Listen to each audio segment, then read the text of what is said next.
Энэ удаагийн дугаарыг та бүхэнд хүрэхэд дэмжин ажилласан DDish компани хамт олондоо маш их баярлалаа. DDish компанийн хувьд энэ жил 4 том технологийн шинжилгээг хэрэгжүүлсэн байгаа. За DDish 3.0 гэдэг шилжилтийн хүрээнд та одоо яг одоо DDish application руу орох юм бол функц нь болон дизайн илүү шинэлэг байдлаар хэрэглэгч нарт ашиглахад хялбар байдлаар нэгсэндээ шинжилсэн гэсэн. За дээрэс нь төлбөрт тооцооны системийг нь DDish-ийн Монгол инженерүүд өөрсдөө сайжруулснараа мөн адилхан та төлбөр тооцоогоо төлөхөд илүү хялбар болсон гэсэн. Хамгийн онцлог томоохон шинжилэл нь юу вэ гэхээр 4K дамжуулалтыг Монголдо анх удаа нэвтрүүлсэн.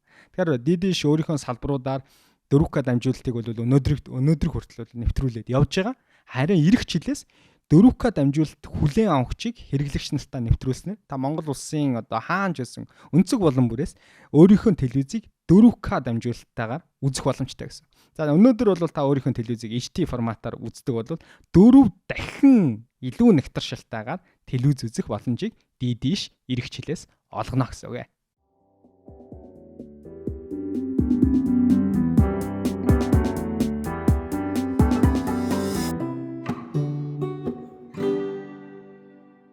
За сайн байцгаана өрхөн сонсогчдоо Skeleton podcast-ийн цааш шинэхэн дугаар эхэлж байна. За өнөөдөр санхүү эдийн засгийн их сургуулийн багш, за Тэнгэр телевизийн эдийн засгийн мэдээний шинжээч Номын Эрдэнэгээ урьж студид авчираад ярилцах гэж байна. Тэгээ хүрэлцээсэнд баярлалаа. За, хүрсэнд баярлалаа. За Номын Эрдэнэг маань Нё гэж дууддаг. Бид хоёр бол аль альныгаа бол аль Эрдэнэс мэдэн. За бүр миний багш байсан. Одоо бас 4-5 жилийн өмнө бах тий. Тийм, бараг 4 жил өнгөрсөн. 4 жилийн. Тэгээд өнөөдөр хоёлаа илүү хувьцааны зах зээл гол ярих гэж байгаа сэдв бол энэ дугаарыг ямар хүмүүс үзэх ёстой вэ гэхээр за одоо Трамп сонгогчлоо, өөрт байгаа мөнгөө ирэх 1-2 жилийн хугацаанд хаашаа оруулах вэ? Яаж мөнгөө өсгөх вэ? Хөрөнгө оруулалтын ямар хэрэгслийг одоо илүү сонгох нь зүйтэй вэ? Энэ цаг үед гэдэг талаас нь мэргэжлийн хүнээс нь үг сонсно. За яриагаа ойлаа шууд илүү хувийнх нь түүхээс эхлэе гэж бодож байна. Америкийн нэгдсэн улсад хэдэн жил амьдарч байсан. Америкийн нэгдсэн улсад амьдарч явах хугацаанд бас ямар төрлийн бизнесүүд хийж байсан. Бас хүмүүстэй ямар хүн бас ярих гэдэг нэг дээр нь товчхон мэдээлэл өгөхөнд тулд Америкийн нэгдсэн улсын амьдралаас нь эхлэе гэж бодож байна. Яагаад Монголдо бас ирэх шийдвэрийг гаргав? За, баярлалаа. Хөрсөнд ямар ч гэсэн туйлын талархалтай байна. Түрүүний яг хэлдгээр бол хоёлаа маш удаан бас яг энэ дугаарыг хий гэж ярилцчихсэн. Тэгээд яг Америкт амьдарч ирснээс эхлэх юм бол ер нь бол яг миний нөгөө хувьцааны зах зээл, за энэ хөрөнгийн зах зээлтэй ерөнхийдөө бол шууд холбогдож эхэлнэ л дээ. Анх бол ер нь бол 2015 онд бол надад social security number одоо авах буюу за Америкийн одоо яг одоо нийгмийн даатгал гэж ерөнхийдөө ойлгож болно. Тэрхүү дугаарыг авах юм боломж үүссэн байгаа. Тэгэхээр тэр үеэс ахуулаад бол яг энэ Нью-Йоркийн хөрөнгийн зах зээл дээр бол бас хөрөнгө оруулалт хийх. За тэр одоо яг зах зээлээ одоо өөрийг нэг судлах. За түүнээс гадна бас одоо яг энэ бодлогын ямар асуудлууд байдгийг макро талаасаа яг ямархуу нөлөөлөл байдгийг гэдэг талаар харж суралцж эхэлсэн. Тэгээд миний хувьд бол Америкийн нэгдсэн улсад яг амьдэрсэн гэх юм бол сүүлд 2019 оноос 21 оны дунд үе хүртэл буюу за нэг 2 жил гаруй хугацаанд амьдэрсэн. За тэр хугацаанд бол ерөнхийдөө сургуульд бол явсан. За тэгээд яг энэ үеэр бол одоо ковид таарсан учраас ерөнхийдөө бол сургуульдаа бас онлайнаар яваад тэгээд нөгөө амьдрахын эрхэнд гэдэг шиг бол бизнес хийж эхэлсэн. Тэгээд ер нь бол азар бас одоо манай гэр бүлийн хүн бас яг сургуулаа төгсөж таарад. За тэгээд тэрнийхээ дагуу бас албан ёсны бас компани байгуулах эрхтэй болоод ингээд Mall of America буюу Америкийн хамгийн том одоо мол дээр өөрсдийн дэлгүүрээ юм байгуулах юм боломж үүссэн. Тэгээд тухайн үед бол одоо юу гэдгийг ковидоос шалтгаалсан маш одоо тийм хүчтэй одоо мөнгөний одоо нийлүүлэлтүүд их байсан учраас одоо миний бизнес маш хүчтэй явсан л гэж харддаг л да одоо эргээд харахаар. Гэхдээ ер нь бол угаасаа Америкийн зах зээл бол өөрөө супер зах зээл. Энэ одоо юу гэдгийг бэлэн мөнгөний урсгал бол маш ихтэй учраас ерөнхийдөө бизнесүүд бол харьцангуйгаар бас дарамт их багтаа явдаг юм. Тэгэхээр сая миний өгшин 2019-с 21 он гэдэг яг амьдэрсэн юугаар ярьж байна. Чи нөгөө сурснаа оруулах гоо тий. Тий яг хөө би бол яг сургуулаа бол төгсөөгүй л дээ тийм ч. Нөгөө ковидын нөлөөллөөс болоод ерөнхийдөө бүх юмнууд онлайн болчихсон учраас ерөнхийдөө гэртээ байсан. Энэ гэртээ байх хугацаанд бас зүгээр байхгүй гэдэг үднэс л ерөнхийдөө дэлгүүр ажиллуулж эхэлсэн. Тэгээ ер нь бол яг тэр зах зээлийг бас мэдрэх маш гоё момент болсон гэж ойлгож болно. За энэ үед болохоор яг одоо нөгөө миний өөрийн судалдаг ковидын нөлөөллөөс болоод мөнгөний бодлогоны одоо маш одоо зөөлөн ийм бодлого руу шилжсэн учраас хүмүүст хэрхэн нөлөөлдөг вэ гэдгийг нь бол шууд харах ийм алтан үе тохиосон гэх юм уу. Тийм боломж үүссэн. За тэрнээс өмнө бол яг нөгөө оюутан бахта оюутан солилцоогоор бас явжсэн. За нөгөө зуны бас ажил хийдэг хөтөлбөрүүд байдаг те. Work and travel. За тэрүүгээр бас явжсэн тохиолдлууд бол байгаа. За одоо тэгвэл хөрөнгөний зах зээл рүү орё. За Америк нэгдсэн улс тэгэл Нью-Йоркийн Nasdaq-ийн хөрөнгөний бирж яг дэрэгдэн очиод уур амьсгалыг мэдэрч байгаа учраас за энэ хөрөнгөний зах зээл рүү яагаад ирнэ би орох ёстой юм бэ гэдэг тэр мессежийг арай арт хөл тавих юм бол мэдээ санхүүгийн хувьд гэсэндээ маш хурдан эрхчлэн төрөх юм байна гэдэг ойлголтыг авсан тэр цаг үе рүү хоёулаа хамтдаа очиод яриаг эхлэе гэж бодсон. Саяхан өнгөцгөнд орсон шүү дээ. Тэгэхээр миний хувьд болохоор ер нь 2008 оноос ер нь яг энэ хөрөнгөний зах зээлтэй яг холбогдож сонирхож эхэлсэн. За тэр нь бол мэдээж тухайн үед бол нэлийн бас хүмүүсийн дунд нэлийн одоо ам дамжсан яриагаар гэх юм уу. Тэр нөгөө Forex зах зээл бол маш ашигтай юм а гэдэг ийм байдал үүсчихсэн. Тухайн үед ч гэсэн Монголд бол нэлийн их сургалтууд байсан. Явдаг байсан. Гэхдээ яг ямар мэдээлэл өгдөг байсан нь бол яг одоо бол сайн мэдэхгүй байна. Ингээ 2008 онд бол би яг одоо 10 жилээ төгсөөд нэгдүгээр курс байсан уу, хоёрдугаар курс байсан уу тэр үед надад нэг юм боломж гарсан. Тэр нь ямар боломж байсан гэхээр одоогор бол кино үйлдвэр. За энэ кино үйлдвэрийн тэр байранд бол нөгөө сонор студ гэж байсан. За энэ сонор студид бас ажиллах яг энэ одоо студийн эргэн тойронд бас ажиллах ийм боломж үүссэн. За тэр үед бол манай захирал байсан хүн бол яг энэ Forex зах зээл дээр маш ойрхон хүн байсан. Дөнгөж суралцаж эхэлж байгаад тэрийг бас яг өөрсдийнхөө бас ажилчдаа нэлээх танилцуулдаг ийм хүн байлаа л да. Тэгээд тухайн хүн бол тухайн үедээ бол одоо юу гэдэг нь маш хэцүү юм харуулж байгаа байхгүй надад. За одоо бол жишээлбэл одоо наран дээр одоо дэлбэрэлт боллоо гэхэд хүмүүсийн одоо сэтгэл зүйд нь нөлөөлдөг. За энэ нь өөрөө одоо юу гэдэг гинт хэрэг гаралт бол маш өндөр хувьтай болгодог. Иннээсээ шалтгаалаад одоо хөрөнгөний зах зээл дээр одоо савлгаа үүсдэг ч гэдэг юм уу. Маш одоо ийм хүнд элементүүдээр тайлбарлаж ярьж исэн гэсэн үг.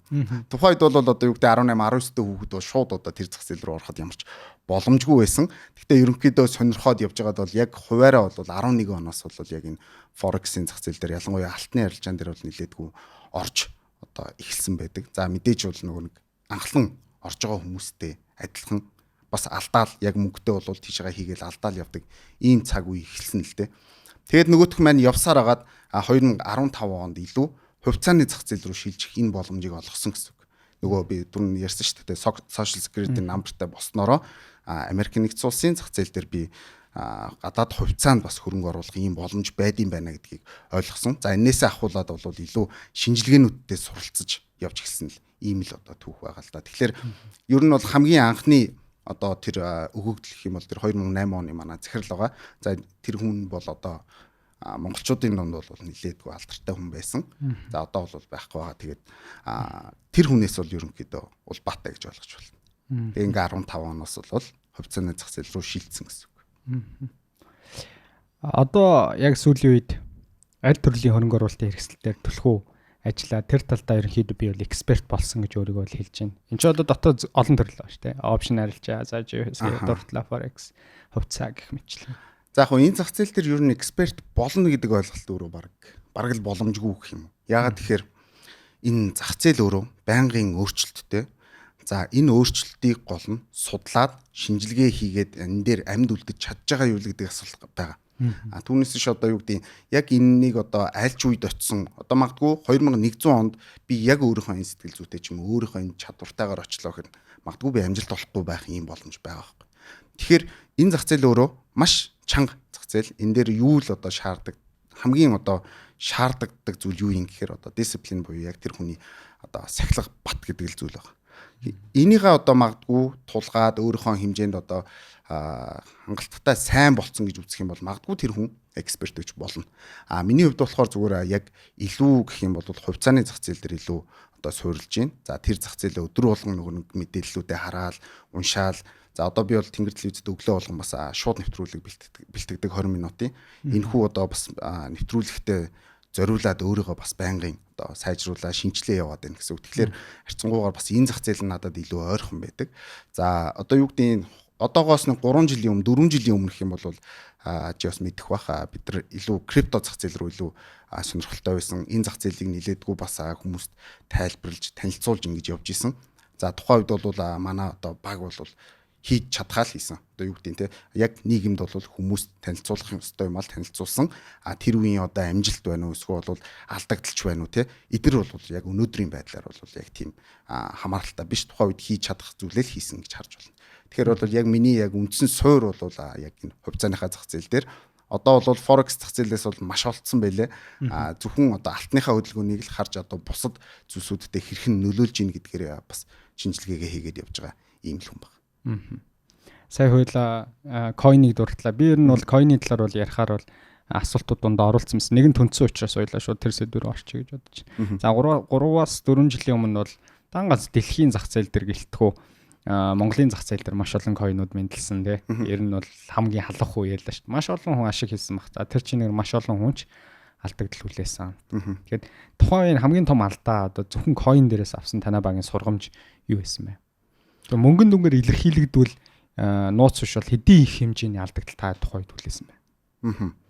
Тэгэхээр яг хуу зүгээр багаараа бол нилээдгүй хэмжээний алдагдал бол байх тий. Хувь хүнийхээ хувьд бол яг хуу би нэг яг хуу яг өөрийнхөө хэмжээнд бол нэг шинэ байртай болох ч юм уу хэмжээний бол хөрөнгө бол байхгүй болгосон байх гэж ойлгож байна. За тэр үед ямар алдаа гарсан бэ гэхээр биднэрт харьцангуй одоо зөвхөн яг тэр зах зээл дээр явж байгаа баясыг л хараадсан. Одоо ирээдүйд орж ирэх за илүү макро түвшний бодлогууд ямар байх юм гэдэг нь бол нэг хамааралтай байсангүй. Яагаад тэгэхээр тухайн үед бол бүхэл одоо санхүүгийн одоо энэ хүү хөрөнгүүд бол харьцангуйгаар маш өндөр өсөлттэй. Ялангуяа крипто дээр бол тэр чинь бүр илүү ороод ирж байна гэсэн үг л дээ. Тэгэхээр энэ зах зээл дээр бид нар юуг буруу олж хараагүй юм гэхээр ерөөсөө хамгийн гол тэр нөгөө гарах макро мэдээллүүдийг тоогоогүй орхисонтой шууд холбоотой л үүдэг. Энийг бол одоо жишээ нь тухайн үедээ бол бас хүмүүс харьцангуй айгу бага ярьдаг л байлаа л да. За өнөөдөр бол харин харьцангуй сайн их ярьдаг болсон байна. Ялангуяа Forex зах зээл дээр байгаа залуучууд болохоор яг энэ Америкийн одоо юу гэдэг ажилгүйдлийн түвшинч гэдэг юм уу те ер нь бол энэ макро түвшний мэдээллүүдийг илүү суурилдаг болж байна. Энэ нь айгу зөв хандлага гэсэн үг. Тухайн үед бол хинч тайлбарлаж ярьдаггүй бид нар ч өөрсдөө судалгаа муутай байсан дээр л шууд холбоотой.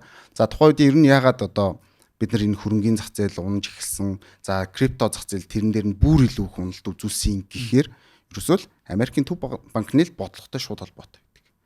Энэхүү бодлогоор бол одоо юу гэдэг нь ковидын нөлөөллөөс болоод зах зээл дээр бол маш их хэмжээний одоо бас одоо ажилгүйдлийн ийм төвш үүссэн л дээ. Тэгэхээр ер нь бол би энэ дээр гялс төв банкны ерөнхий бодлогыг бас танилцуулаад ярьчих гэж бодож байна. За төв банкны бодлого ер нь юу байдаг вэ гэхээр төв банкнд ерөөсөө ганцхан л зэвсэг байгаа.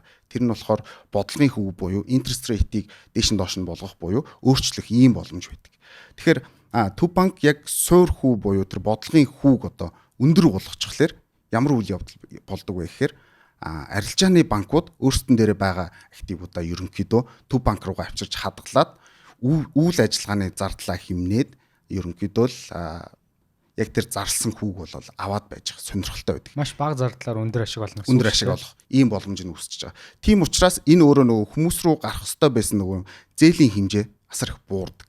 За үүнээс улбаалаад бол зээлийн одоо нөгөө хүү бол улам өндөр болоо явдаг. Ийм одоо систем байгаа шүү дээ. Энд чинь өөрөө зах зээл дээрээс мөнгөний одоо хумих бодлого буюу одоо мөнгөний хатуу бодлого гэж хэлээд байгаа тийм.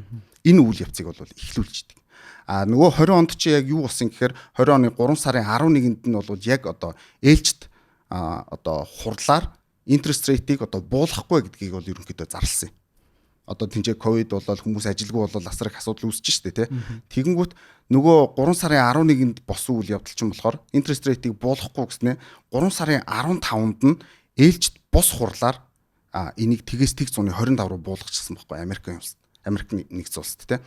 Тэгэнгүүт энэ өөрөө зах зээл дээр ямар байдлыг харуулж ийн гэхээр маш хүчтэйгээр нөгөө банкнууд чинь төв банкн дээр байсан өөрсдийнхөө хөрөнгийг аваад хүмүүс рүү зээл гаргах буюу одоо зах зээлийг илүү тэлэх ийм бодлого руу шууд шилжиж ийн гэсэн. Энэ нь өөрөө яг хүлээлтээс бол одоо илүү хурдтайгаар хийгдсэн гэж ойлгож болно. За энэ байдал бол ер нь бол 2008 онд бас нөгөө нэг үл хөдлөлийн хямралаар бас үүсчихсэн л та. За тухайн үед бол Бен Бернаке гэдэг одоо энэ төв банкны ерөнхийлөгч байсан хүн бас энэ үйл ажиллагааг хийжсэн. За ингэнгүүт 2020 он руу хүрээд ирэнгүүт чинь нөгөө Федийн одоо бидний сайн мэддэгтэй Жером Паул ч бол энэ хүү шийдвэрийг ерөнхийд нь гаргаад маш хүчтэйгээр ер нь бол хөрөнгөний зах зээлүүдийг одоо дэмжсэн гэсэн. За энэний нэг нөлөөлөл нь юу юм гэхээр нөгөө криптог өсөлт байхгүй.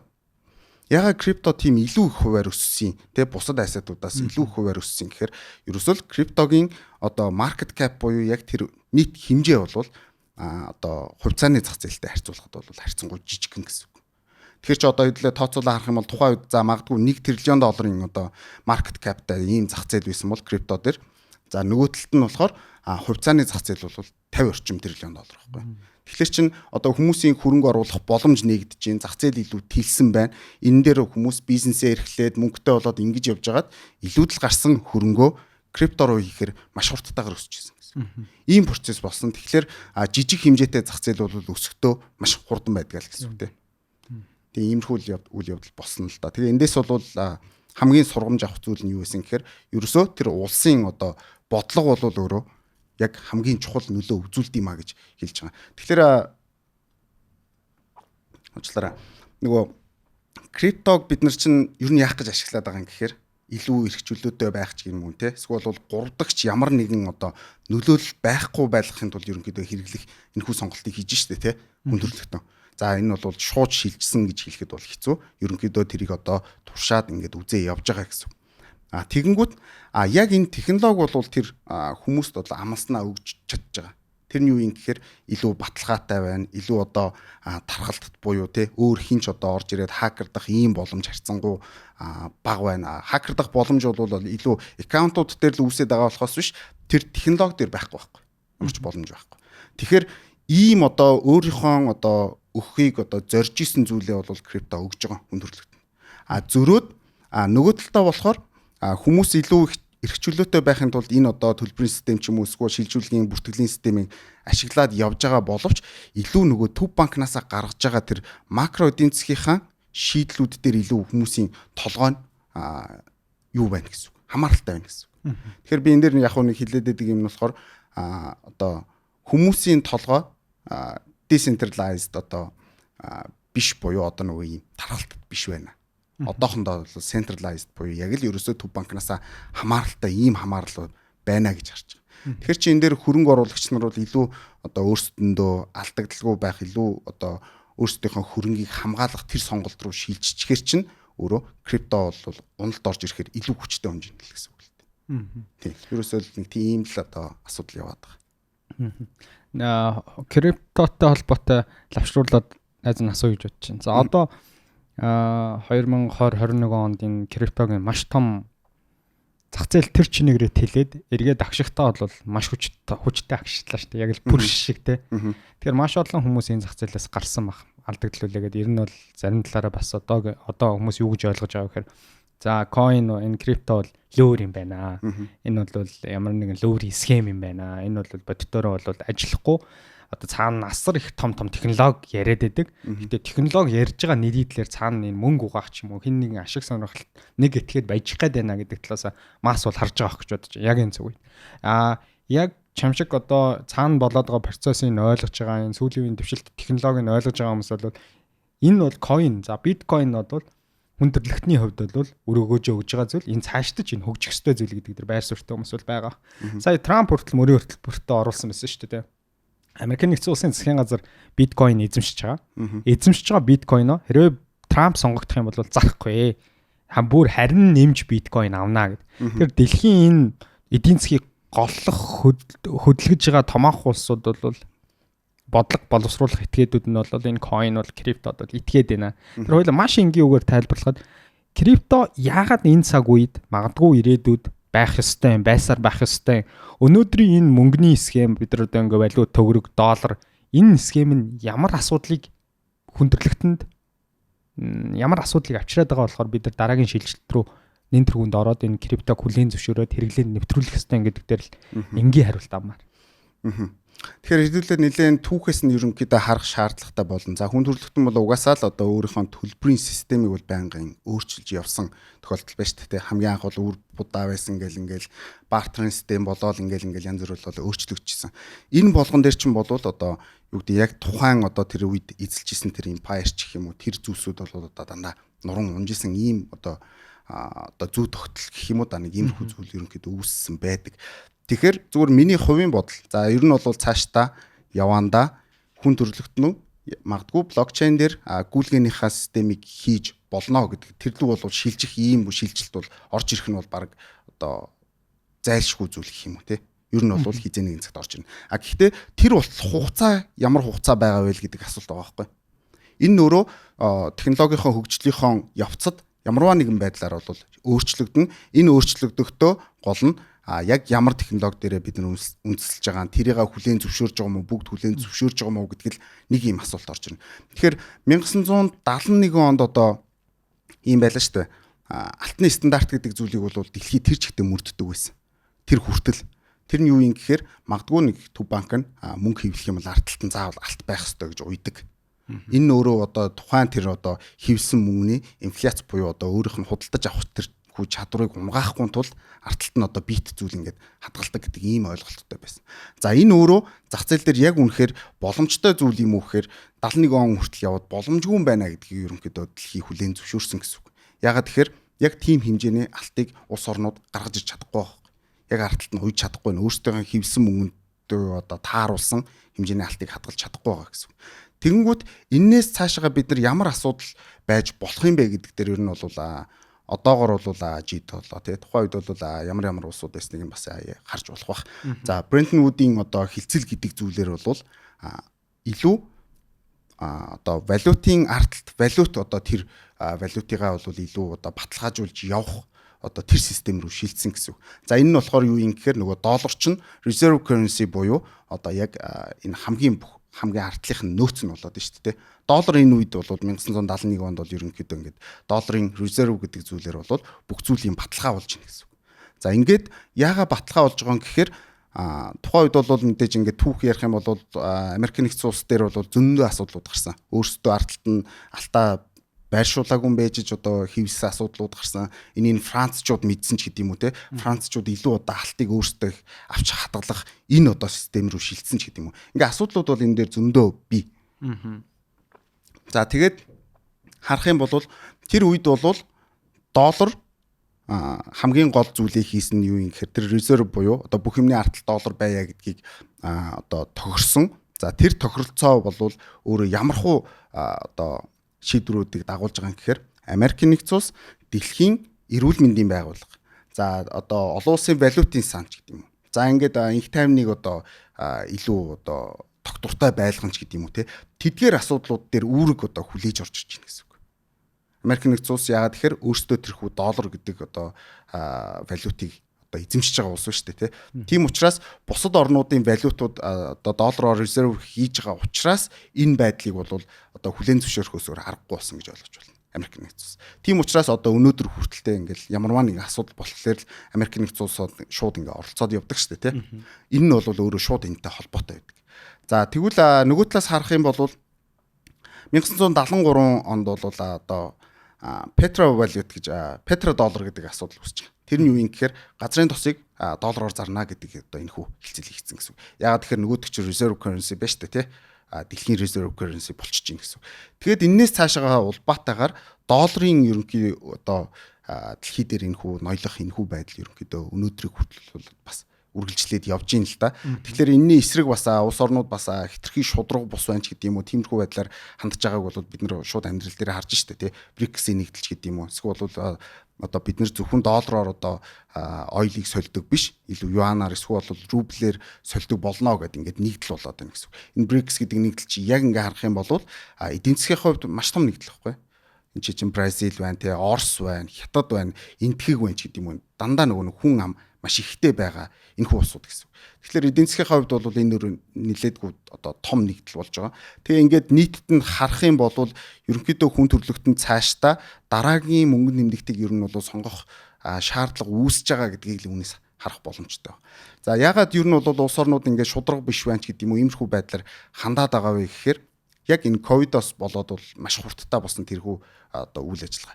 Ягаад тэгэхээр Америк нэгдсэн улс бол хамгийн түрүүнд Төв банк нь өөрсдөө бол одоо яг энэ хүү мөнгөнийхөө зах зээл дээр богино хугацаатай бонд гэж байдаг. Энэхүү бондуудыг нийлүүлснээр 9.1 тэрлион долларыг одоо босгоод ингээд иргэддээ тарааж өгсөн ийм явдал болсон байхгүй ковидор.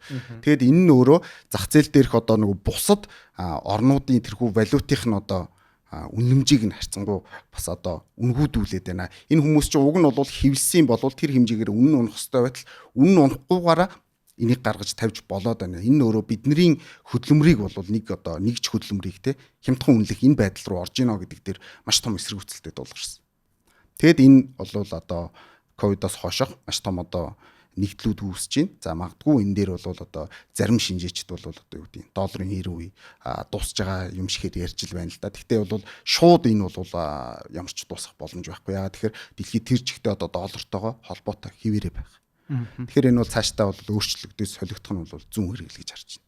DDH хэрэглэгчдийнхээ хэрэглээг хэлбэрчлэх, сэтгэл ханамжийг өсгөх технологийн дэвшлүүдийг нэвтрүүлсэн. Төлбөр тооцооны шинэ систем хэрэглээнд амжилттай нэвтэрч Монголд анхудаа 4К дамжуулалтыг хийлээ. Одоо хэрэглээг илүү хэлбэрчлэх, шинжлэгдсэн DDH аппликейшнийг хэрэглэхэд бэлэн боллоо. Тун удахгүй дэвшилт технологиг танд нэвтрүүлэх 4К хүлээн авахч төхөөрөмж хэрэглээнд нэвтрэнэ. Та эдгээр технологийн дэвшлүүдтэй хөл нийлүүлэн алхахыг хүсвэл өөрийн мэдээлэлээ DDH chatbot DDH аппликейшнаар 2 минутанд шинжилээд үндсэн багцаа 20% хөнгөлөлттэй үнээр сунгаарай. DDH. За маш дэлгэрэнгүй тайлбарлаж өглөө, баярлалаа. Хоёулаа криптотой холбоотой яриагаа дуусгахаас өмнө сүүлийн асуултыг найз нь асууя гэж бодож байна. Монголд маш олон койнууд гарсан гэдэг түрүүнд би яриандаа дурдсан. Одоо мэрэгжлийн хүний зүгээс өнөөгийн одоо макро болон микро эдийн засгийн талаас харахад өсөх боломж байгаа юм Монгол койнууд. Монгол криптогийн асуудал гэсэн үг шүү дээ тий. За яг зүгээр манай нөхцөл өөрөө жоохон өөр л дөө. Ягаад өөр гэж юм гэхээр нэгдүгürt манай market cap буюу тэр зах зээлийн хэмжээ том болж тогтох ямарч боломж байхгүй. Ягаад тэгэхээр өнөөдрийн бидний нөгөө нэг амьдралтай шууд холбоотой. Бид нар бол тодорхой хэмжээний ийм шин одоо юу үүсгэх гэдэг нь гэсэн үг байхгүй. Зах зээл үүсгэх гэдэг нь гэсэн үг байхгүй. Энэхүү зах зээлийг үүсгэхийн тулд маш тогтвор суурьшилтай эхний алхмууд байгаад энээс цаашаага одоо үргэлжийн мөнхийн үйл ажиллагаатай байж иж ерөнхийдөө өсөх хандлагатай. За монголчууд бидний хувьд болохоор ямар хөө байдал байгаа юм гэхээр бид нар яг өнөөдрийн байдлаар 100 мянган төгрөг хийчих юм бол тэрийг яаж 200 мянга болгох вэ гэдэг дээр л анхаарал хандуулж ийн гэсэн үг. Илүү одоо арилжааны тим шин чанартай хөрөнгө оруулалтын биш гэсэн үг тийм. Тэгэхээр ер нь шинээр гарч ирж байгаа зах зээлүүд яаж тогтдог вэ гэхээр илүү суурин хөрөнгө оруулалтын суурьтай байж иж тэр зах зээлүүд юу цаашдаа одоо явах ийм боломж үүсдэг. Тэгэхээр манай нөхцөлд бол одоохондоо яг энэ market cap буюу хитрхи жижиг одоо суур зах зээлтэй байгаа учраас мэдгүй миний мэдх юм бол ойрхон бол ямар ч гэсэн энэ одоо зах зээл өсөж хөгжинэ гэдэг дээр бол жоохон итгэл сул байна.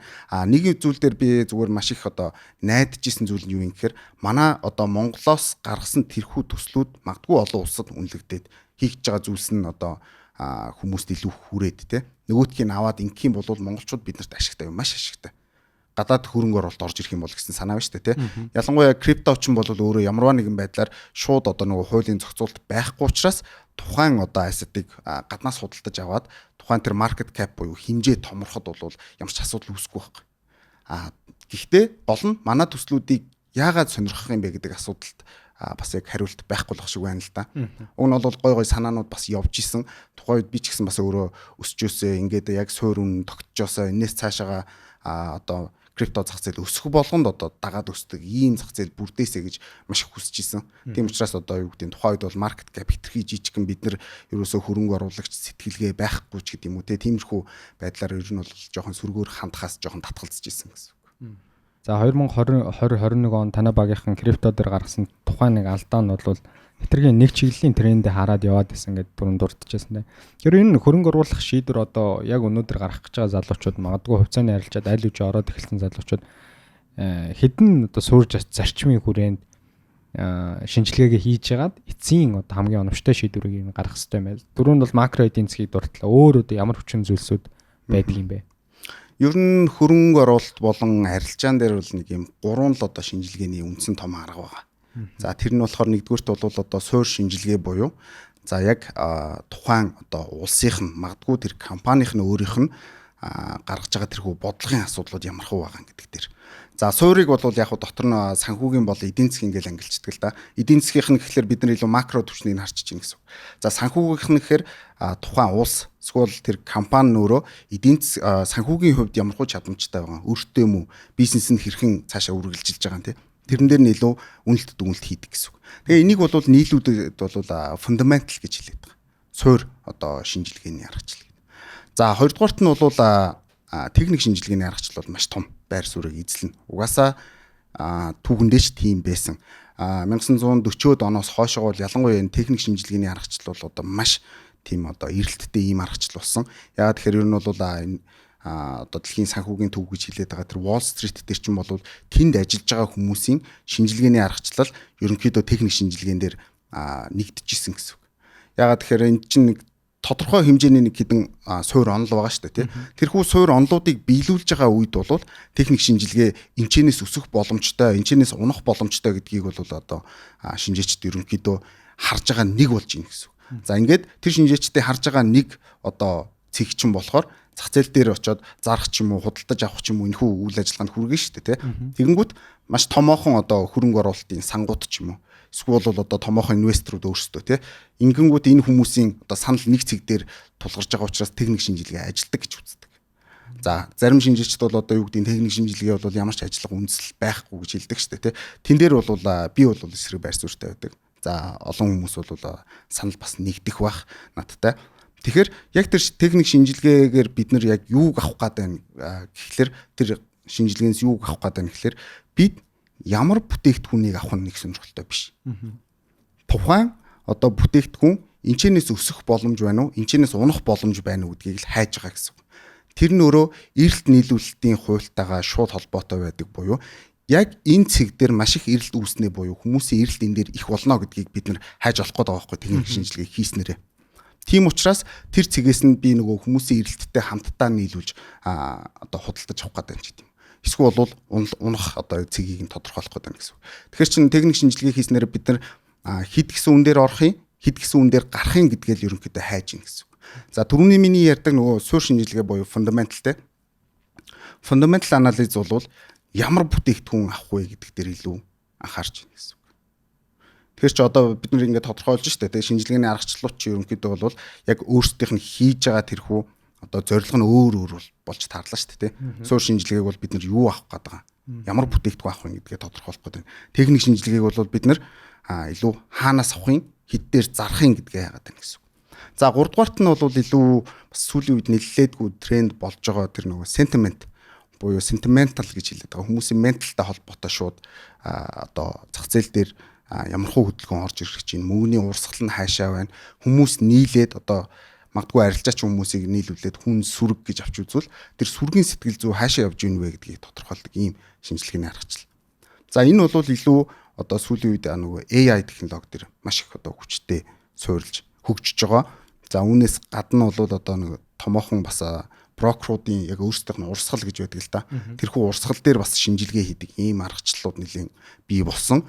Илүү одоо юунаас хойшоо ковидоос хойшоо бол энэ зах зээлчин баг одоо хөрөнгө оруулагчдын тоо гэж ярих юм бол баг 40% нэмэгдсэн байгаа. Дэлхийд даяараа шүү. 40% нэмэгдсэн тэр хүмүүсийн чинь нөгөө худалдаж авах зарах сонирхол зах зээл рүү ороод ирэнгүүт чинь хүмүүс суур шинжилгээ байхгүй, техник шинжилгээ байхгүй, хаанаас ч хамаагүй нөгөө нэг авч зараад өөрсдөө хоорондоо яриад биенийхээ нөгөө нэг тэрхүү баясыг дагаад шүү дээ тий. Тэгэхээр тэр одоо хөдөлгөөнийг ерөнхийдөө олж мэдхийн тулд ер нь бол энэ sentimental шинжилгээг бол зайлшгүй бас хийж их шаардлага үүсээд байна гэсэн үг зах зээл дээр. Тэгэхээр бол 20 оноос хойш маш хүчтэй хөгжиж байгаа ийм одоо шин шинжилгээний одоо аргачлал яг урд нь байсан л да. Илүү хөгжсөнийг нь бол 20 оноос хойш гэж харж болно. Саяны 3 шинжилгээг нэгээр нь задлаад яг өнөөгийн Трамп Америкийн нэгдсэн улсын ерөнхийлөгчөөс сонгогдсноос хойш одоо тэгвэл ирээдүйд талаа харж байлаа зөвлөгөө авъя гэж бодож байна өөрөөс чинь. За макро буюу за суур шинжилгээ талаасаа за Трамп гарчлаа. Одоо тэгээд би одоо дансандаа хэдэн төгрөгтэй одоо Монгол төгрөг ингээ байшуулсан бай гэж бодъё. Тэгээд одоо яг одоо хаашаа хөрөнгө оруулах вэ? Жилийн доройж нэг банкны хадгаламжаас илүү те 20-25% өгөөж хүртчихье гэсэн тийм зорилготой бай гэж бодъё. За одоо Трампын гаргаж дэвшүүлээд байгаа тэр мөрийн хөтөлбөрт нь хамгийн том юм нь болохоор тэр тарифын асуудал байгаа дашгүй байна. Худалдааны дайн гэж яриад байгаа. Одоо Хятадаас орж ирж байгаа бараг л бүх төрлийн бараа бүтээгдэхүүн дээр доорой 60% тариф буюу энэ чинь татвар л гэсэн үг шүү дээ. 1000 төгрөгөөр авдаг байсан юм 1600 төгрөгөөр л авдаг болно гэсэн үг шүү. Тэгээд дээрэс нь бусад улс орноос очиж байгаа импортын бараа бүтээгдэхүүн дээр бас нэг 10-20% ер нь бол тарифын асуудал хөндөгдөд байх шиг байна. Тэгэхээр Макро эдийн засаг талаасаа бид нар юун дээр анхаарч ойрын хугацаанд шийдвэрээ гаргах ёстой болчихвоо. Тэгэхээр Трамп гарснараа бол ер нь бол энэ хөрөнгөний зах зээл дээр нэлээдгүй бас олон хөрөнгө оруулагчдын хүлээжсэн зүйл ерөнхийдөө биелж ийн гэсэн. Яагаад тэгэхээр 2016 онд мэдээж Трамп гарч ирсэн. Тухайн үед бол яг өөрийнх нь хэрэгжүүлсэн зүйлсүүд өнөөдөр 24 онд бас яг ерөнхий санаа бол ойролцоо явж байгаа. Тэгэхээр бид нар яг 16 онд гарч ирээд Трампын юу хийснийг харах юм бол Трамп ерөнхийдөө дэлхий дээр одоо яг энэ эрчим хүчний асуудал байна гэдгийг бол хамгийн их дуурчсан. Гэхдээ тэр нь юу юм гэхээр нөгөө сэргээгдэх эрчим хүч биш. Илүү одоо нөгөө уламжлалт буюу те за хатуу хий энэхүү эрчим хүчний одоо нөөцүүдийг бол бид нар нэмэх ёстой гэдгийг ерөнхийдөө одоо ярьж исэн хүн гэж ойлгож байна. Ийм ч болохоор нөгөө 20 онд баг нөгөө юунаас гарсан байдаг шүү дээ Америк гэж. Парисын хэлснээс тийм. 20 оны баг 11 сарын 4-нд ч үл өөрийнхөө буухаас баг хэдхэн хоногийн өмнө гаргасан байдаг. Тэгэнгүүт 21 оны 1 сарын за баг 2 сарын ч үлээ ихээр Байден гарч ирснээр буцаад тэр одоо нэгдэлт эргэж нэгдэхийг хүсэлт тавиад нэгдсэн байдаг шүү дээ. Тэгэхээр ер нь бол энэ хоёрын зөрөө бол юу юм гэхээр нэг нь бол уламжлалт буюу за илүү нүүрс, за газ, газрын тос энэхүү одоо системнүүд дээр одоо тулгуурлаад эрчим хүчийг бол илүү хурдтай явуулах хэрэгтэй гэдэг бодлого байгаа. Нөгөө талд нь болохоор Байденых болохоор илүү сэргээгдэх эрчим хүчийг дэмжих нь чухлаа гэдгийг бол тавьчихсан. Тэгэнгүүт энэхүү байдлуудыг ерөнхийдөө хувьцааны зах зээл дээр магадгүй оруулаад харах юм бол биднэрт шууд одоо тодорхой болно гэсэн үг л дээ. Тэ одоо бол Трамп гарсантай холбоотой магадгүй дахиад Парисын одоо хилцлээс гарна гэдэг тэрхүү байдал үүсэх юм бол сэргээгдэх эрчим хүчний Америк компаниуд бол бас жоохон эвгүй байдал руу орж байгаа гэсэн үг. За 21 онд бол Байдены засгийн газар бол одоо юу гэж хийжсэн. Ямар акт гэдэг үлээ. За би яг нэрийг сайн санахгүй байна. 280 биллион долларыг зөвхөн энэ одоо шинжлэх ухаан за энэ яг сэргээгдэх эрчим хүч гэдэг юм уу энэхүү одоо төслүүд дээр 280 биллион долларыг буцалтгууд болон хөнгөлөлттэй зээлээр олгож исэн байхгүй. Тэр үед бол энэхүү одоо ногоон эрчим хүчний компаниуд бол маш сайн өөрсдийнхөө юг хийж авсан л да одоо дид үтцэг гэх юм уу те. Энэ бол бараг ойролцоогоор 54 биллион долларыг буцалгүй тусламжаар явсан санагдаад байна миний одоо санаж байгаагаар бол. Тэгэнгүүт эдгээр компаниудын нөгөө бүтээн байгуулсан байгаа зүйлс чинь яг зах зээл рүү одоо бүтээгдэхүүн болоод хүмүүст борлуулагдаад ашиг олох уу гэдэг асуулт байгаа байхгүй. Тэгэхээр энэ үнэхээр бүтээн байгуулалтууд нь дууссан ч байд юм уу ийм байх юм бол бас харьцангуй гайгүй. Тэгж чадаагүй байгаа компаниуд бол энэхүү одоо зах зээл дээрээс бол нэлээд эвгүй байдал руу ороход бол бэлэн байгаа. За эсвэргээрээ илүү газрын тосны ч юм уу эсвэл бол энэхүү одоо майнинг те хайгуулын компаниуд за энэтэй холбоотойгоор яг тэр нь одоо Coke Cola гэдэг юм уу те коксчих нүүрсийг эсвэл бол дулааны нүүрсийг энэхүү үйлдвэрлэж байгаа компаниудын хувьд бол илүү их том боломж нэгдэж байна гэсэн үг. За тэрнээс гадна одоо байгалийн хийн асуудал бас яригдана. Байгалийн хий бол маш одоо үр дүнтэй бөгөөд хямдхан аргаар шийдэж болдог одоо бас тийм эрчим хүчний үүсвэр байна л да. Тэгэхээр энэ дээр байгаа компаниудыг бас харах хэрэгтэй. Энэ технологи бол нэлээд сайжирсан. Сайжраад одоо нөгөө хийгээ чинь хөргөөд энэ том танкаар ерөөсөө зөөж авч явдаг ийм боломжтой болсон. Одоо бид нар мэдэн штэ нөгөө Оросын дайм болоход Оросын нөгөө далаа доогуур Герман руу татгцсан байгаа хоёр пайплайн байсан. Тэгээд нөгөөтг нь хий нийлүүлдэг байсан. Тэр нь өөрөө одоо Европыг тэр чигтээ дулааныг нь хангадаг байсан ч гэдэг юм уу те. Иймэрхүү одоо мэдээллүүд байгаа. Энд чинь өөрөө явхаа болцсон болохоор Америкаас одоо тэр LPG буюу нөгөө том танктай хөргөөсөн тэрхүү газуудыг газрын одоо юг байгалийн хийг бол ерөнхийдөө бас нийлүүлээд ихсэн гэсэн үг. Тэгэхээр энэ талын одоо бүтээн байгуулалтууд нэлийн хийгдэх бах, ийшээ бас хөрөнгө оруулалтууд нэлийн нэмэгдэх бах. За энийгээ дагаад тус одоо бүтээгдэхүүнүүд дээр одоо ажиллаж байгаа тэрхүү компаниуд бол илүү ашигтай харагдах юм бол хөрөнгөний зах зээл дээр энэ бол өсөлт авчрах боломжтой. Эсвэргээрээ нөгөө ногоон сэргээгдэхүүдийн хувьд бол ашиг сайн харагдахгүй байх юм бол энэ бол одоо хувьцааны үнэлгээнд маш нөлөөлнө гэсэн үг. Ягаад тэгэхээр сэргээгдэх эрчим хүч чинь өөрөө маш одоо үнэтэйгээр одоо үйлдвэрлэгддэг ийм одоо зүйл байгаа шүү дээ. Тэгэхээр яг усныхыг өс тооцвол. Тэгэхээр энэ хоёрын зөрөөн дээр гарах тэрхүү зөрөө бол одоо яг компаниудын бас дээшээ доошоо явах энэхүү боломжийг нь бүрдүүлж байна гэж би бол яг зүгээр хувьдаа харж байна. Яг олон шинжээч бас тэгж харж байгаа л та дэлхийд. За энэс гадна бол бас нэг ийм ойлголт байна л да. Трампын өөрийнх нь яг өөр одоо баримталдаг зарчим гэх юм бол Америкийн нэгдсэн улс өөрсдөө үйлдвэрлэгч орн байх ёстой. Үйлдвэрлэгч орн байж бид нэр дотооддоо өөрсдөө ажлын байртай байлгаж чадна. За ингээд гаднаас авдаг одоо цагаачдын тоо хэтэрхий их байна. Бидний энэ хүмүүсийг одоо өөрсдийнхөө татврын мөнгөөр бас ингээд одоо тижих гэх юм уу те илүү одоо санаа тавих нь бол одоо буруу юм а гэдэг дээр л ерөнхий гол санаа явж байгаа шүү дээ те. Тэгэхээр дотоодын компаниудыг бол маш ихээр дэмжихээ илэрхийлээд байгаа. Тэр нь юун дээр харагдаж байна гэхээр 2016 онд бол Трамп анх гарч ирэхдээ одоо аж ахуйн нэгжийн орлогын албан татвар гэж байгаа шүү дээ тий. Энэхүү татвар чинь одоо 30% байсан. За бараг 35% байсан баг. Энийг бол 2016 онд гарч ирснээрээ юу болгосон гэсэн үг. 21% өнөөдөр юм байгаа. 21% дээр авчирсан. Тэгэхээр чи энэний одоо зөрөөнд тухайн компаниуд илүү их ашиг болно. Тэр чигнээгээрээ одоо ажилчдыг одоо цалинжуулна, тэр чинээгээрээ шинэ ажилчид аавна. Ингээд компани томрох одоо боломж нь нэмэгдэж штэ тий. Тэнгүүт энэхүү байдал одоо яг өнөөдөр 24 онд яах юм гэхээр эргээд 15-аас 20% дээр судалж байгаа гэж байна. Тэгэхээр магадгүй нэг 10% ч юм уу татвартай ийм болох юм бол Америкийн нэгдсэн улс энэхүү компаниудын үнэлгээ үргэлжлүүлэн өсөх бас боломж нэлээдгүй бий болчиход байгаа. Ашигтай ажиллаад эхлэв шүү дээ. Ашигтай ажиллана, илүү хүмүүсийг цалинжуулна, өшөө томроод эхлэх нь байна тий.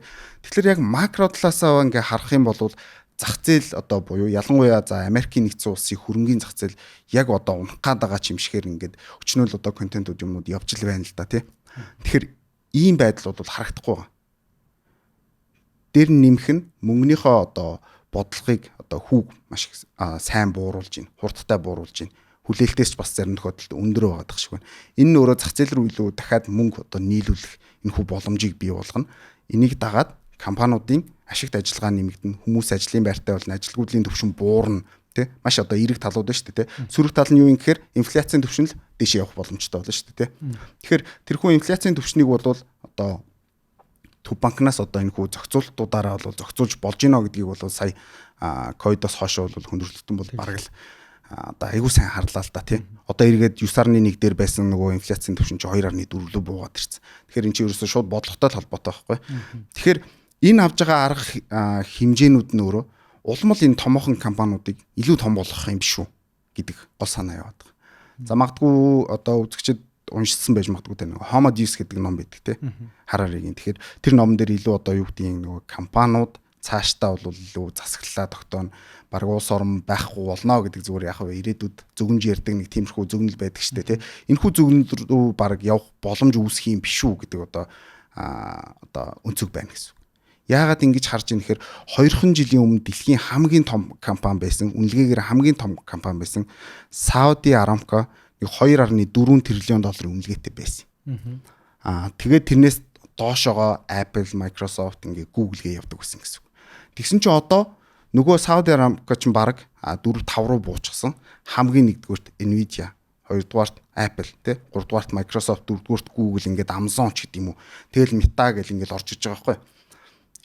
Энэхүү томоохон компаниуд чинь илүү их үнэлгээтэй болоод улмал өргөжөөд байна гэсэн. Тэгэхээр тухайн үед 2 тэрлион долларын зах зээл дээр хүрдгүү байсан нөгөө Apple энэ чинь 2 жилийн дотор 3.4 тэрлион доллар. За нөгөө Nvidia нь баг 3.6 тэрлион доллар. Маш хүчтэй өсөлт яваад байгаа байхгүй юм чи. Гол нь хөрөнгө оруулагч нар энэхүү одоо хөдөлгөөнийг нэгэнт яваад өнгөрцөн гэж тооцоод магадгүй хөрөнгө оруулахгүй байж болно. Гэхдээ макро талаасаа хараад үүнтэй адилхан компаниудтай адилтгах одоо өөр ямархуу бүтээгдэхүүнүүд байна ч гэдэм юм.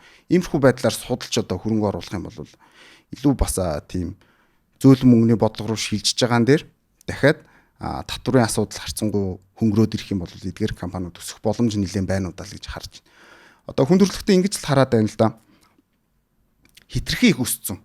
Дэндүү том болцсон тийм болохоор одоо хөрөнгө оруулалт хийх нь бол одоо хитрхи оройтсон ч гэдэм юм. Эсвэл бол арай ч ийм их өссөн юм чинь дахиад өсөхгүй байлгүй дээ гэдэг нэг тийм хандлага яваад байгаа. Ер нь бол хөрөнгийн зах зээл хизээ унжижсэн бэ гэхээр ерөөсөө financial crisis буюу санхүүгийн хямралд орж байгаа үед нэг бол томоохон өвчин зовлон гарсан үед ийм үеүүдэд л ундаг. Түүнээс биш тасралтгүй өснө нэмэгдэх ийм одоо бараг алгоритм гэж хэлж болно те. Өсөөл явдаг. Яагаад ингэж харж ийн гэхээр бид нар ерөөсөө 1929 оноос хойш гарсан энэхүү таблицыг гаргаж тавьж байгаа нөгөө чарт зураглыг харах юм бол дандаа том зүйл болсон үед л ундаг. Түүнээс яг өнөөдрийн явж байгаа шиг энэхүү энгийн явж байгаа үед бол унах хандлага бол бараг байхгүй. Яг тэгэхээр эн чинь миний хэрэглээ нэмэгдэж чинь тийм үү? Дахиад би үр хүүхэдтэй болж байна. Миний үр хүүхдүүдийн хэрэглээ гэж шинэ хэрэглээ орж ирж байна. Ингээд ахаар чинь нөгөө зах зээл чинь бүр ингээд үргэлжийн л томрох энэ цикл явдаг л гэж ойлгож болно. За яг хуу энийг бол хэдлээ ингээд бүр өшөө холоос нь багцлаад харах юм бол за нэг Орос эрдэмтэн Кондратьев гэдэг хүн байд. Энэ хүний одоо C cycle wave theory гэдэг баха. Тийг санаж. Тэр теоригоор харах юм бол за нэг ер нь бол нэг 2 дугаар дайнаас хойшоогоо өсөлтийн энэ хүү тренд орчихсон. Тэр нь өөрөө нэг 100 жил бол үргэлжлэх боломжтой. За эргээд нэг тодорхой цэг дээр очиод буух боломжтой. Тэр нь бол нэг 5-аас 10 жилийн хугацаанд буудгаа гэдэг нэг ийм цикл байгаа байхгүй. Тэрний л өсөлтийн тренд дээр л явж байгаа л гэж би бол хувьдаа харж байгаа. Тэгэхээр ер нь бол нэг тийм шууд одоо юу гэдэг нь зарим нэг одоо мэдээллүүдтэй харьцуулж харах юм бол одоо шууд унах гадаа дэлхий дээр магадгүй одоо цүмийн дайм болох гэдэг юм ч гэдэг юм. Тиймэрхүү байдлаар хандаад байгаа л да. Тэгэхээр тэр байдал ерөнхийдөө нэг яг л үүсчихгүй юм бол үүслээ гэх үед нь л тийм гэхгүй бол чинь өөрөө бид нар яг одоо бол тодорхойч мэдэхгүй байна. Тэгэхээр яг өнөөдрийн өгөгдсөн байгаа өгөгдөл бол надад бол тэгж харагдаж байна. Трампын яг тэр татврын бодлого бол үнэхээр зөөлрч байгаа. Хоёрдугаарт яг төв банкны тэрхүү бодлогын хүү бол нэлээд бууж орж ирж байгаа. Ер нь бол Трамп гарснараа ирэх жилүүдэд бол мэдээж хөрөнгө оруулагч, хөрөнгөний зах зээл, Америкийн нэгдсэн улсын хөрөнгөний зах зээл хөрөнгө оруулсан хүмүүст бол эргээр туснаа гэсэн байр суурьтай гэж ерөнхийдөө ойлголоо. Тэгэхээр яг тэр дунд нь нэг тодруулах асуулт нь за худалдааны дайны талаар хоёулаа сая бас дуртад өнгөрлөө шүү. За магадгүй Америкийн нэгдсэн улс Хятадаас импортоор оруулж ирдэг бараа бүтээгдэхүүн чинь татвар нь такс нь нэмэгдчихээр Хятадаас оруулж ирэх нь бол багасна гэсэн үг шүү дээ ерөнхийдөө. Дотооддоо харин тэр хэрэгцээ нь бол байсараа л байна. Тэгэхээр дотооддоо түүнийг хангахад тодорхой хэмжээний хугацаа бас орох болов уу гэж харж байна. Тэр нөхөх дотоодынхоо хэрэгцээг нөхөх тэр хугацаанд нь инфляцийн түвшин бол тодорхой хэмжээнд өндөр байгаад тэрийг мөнгөний бодлогоор зохицууллаа гэж бодоход компаниудын ашиг орлого зөвхөн одоо жишээ нь Хятад руу магадгүй Хятад бол дэлхийн бас том хэрэглэгч нарын нэг шүү дээ. Гэтэл тэгвэл тэр дунд нь одоо чинь Хятад руу бараа бүтээгдэхүүн эргээ гаргаад эхлэхээр энэ хоёр улс чинь хоорондоо асар том ашиг сонирхолтой байгаад эхлэв. Хятад эргүүлээ такс тавиад эхэлнэ, трейд тавиад эхэлнэ. Тэгэхээр эсэргээрээ тэр дунд дийлэн хэрэглэгч нар нь Хятад цууртай, Азид цууртай компаниуд илүү бас хохироод үлдэх юм биш үү гэдэг нэг асуулт байгаа даа л та. Тэгэхээр тэр утгаараа том зургаараа бодлол хөрөнгийн зах зээл нь ингээд S&P 500 ч юм уу голлох Америкийн нэгдсэн улсын индексүүд чирээд дэше өсөлтөө үзүүлэхээр нэ тэр дунд бас зөв компаниас сонгохгүй бол худалдааны дайнд асар том хохирогч болоод бас дампуурч эрсдэлтэй компаниуд байгаа юм шиг ажиглагтаад байгаа байхгүй юу. Тийм тэр бол үнэн л дээ. Ер нь бол хувь цааны зах зээл дээр одоо жишээ нь юу гэдэг хэдлээ 2000 он руу эргээд харах юм бол 2000 онд .com-ын bubble буюу одоо интернет суурьтай технологийн компаниудын өсөлт маш өндөр болж исэн. За ингээд 2000 онд бол тэрхүү одоо bubble хагарснараа бол тухайн яг секторын буюу тэр зах зээлийн баг 98%-ийнх нь компаниудын 98% нь бол арчигдсан гэдэг байгаа байхгүй. Тэгэхээр өнөөдөр маш бага хувь нь л өнөөдөр тэр 2000 онд байсан компани өнөөдөр байна гэсэн үг шүү дээ, тийм. Тэгэхээр тэр байдал бол угаасаа үүсэх нь гарцаагүй. Яагаад тэгэхээр 60% татвар. За зөрөөд цаана дахиад татвар орж ирэхлээр энэ хоёрын хооронд бол харилцаа явах нь бол харьцангуй маш бага болно шүү дээ, тийм. Тэгэхээр яг дотооддоо үйлдвэрлээд эхэлдэг болсны дараагаар магадгүй Америкийн нэгдсэн улс бол илүү нэг тэр одоо үйлдвэрлэгч компаниудынхаа ч юм уу тэрхүү одоо хувьцаануудыг илүү сонирхолтой байх боломжтой гэж харж байна. Надад бол одоогийн байдлаар бол яг тэр нийлүүлэгч ч юм уу эсвэл боловсруулагч тэдгээр компаниудын хувьд бол жоохон эрсдэл бол өндөр л санагдаж байна. Яг чиний сайн нийлж байгаатай санал нийлж ийн гэсэн үг. Энэ дээр бол тэр зах зээлийг түүчилж яваа компаниуд бол магадгүй одоо хар нүхний үүрэг гүйцэтгэх нь л гэж ярьдаг л да яг энэ салбар дээр болохоор илүү том байгаад илүү их одоо хөрөнгийг татаад дараа нь тэр дотроо хуваарлалт хийдэг. Буцаагаад одоо юу гэдэг Apple-ыг худалдаж авсан байсан хүн зараад дараагийн жижиг компани руу хөрөнгө оруулах нь шүү дээ. Яагаад тэгэхээр тэр хүнд ч өөрөө хөрөнгөө өсгөх одоо сонирхол байгаад шүү дээ. Тэгэхээр ийм процесс болтол бол одоо дундаж болон одоо за жижиг үнэлгээтэй компаниуд дээр бол риск бол байгаа гэдэг дээр бол хүлээн зөвшөөрч байна. Тэр бол байх боломжтой. За нөгөө талдаа Хятад бас яг өмнө дээр яг ямар хуу хамааралтай оролцож байгаа юм гэхээр мэдээж зөрөөд бол татваруудаа нэмэгдэнэ. Тийм учраас сая нөгөө бид нар анзаарах юм бол 2 жил орчмын өмнө одоо бараг Nancy Pelosi одоо юунд те Тайванд очиж буугаад ингээд илүү одоо энэ чипний салбарыг бол Америкийн одоо суурьтай буюу яг энэ технологи одоо дизайн л гэж хэлдэг дээ, чипний дизайн. Энэ дизайны одоо инновац нь бол Америкт хамааралтай юм а гэдгийг бол ерөнхийдөө хамгаалчаад явчихсан гэсэн үг.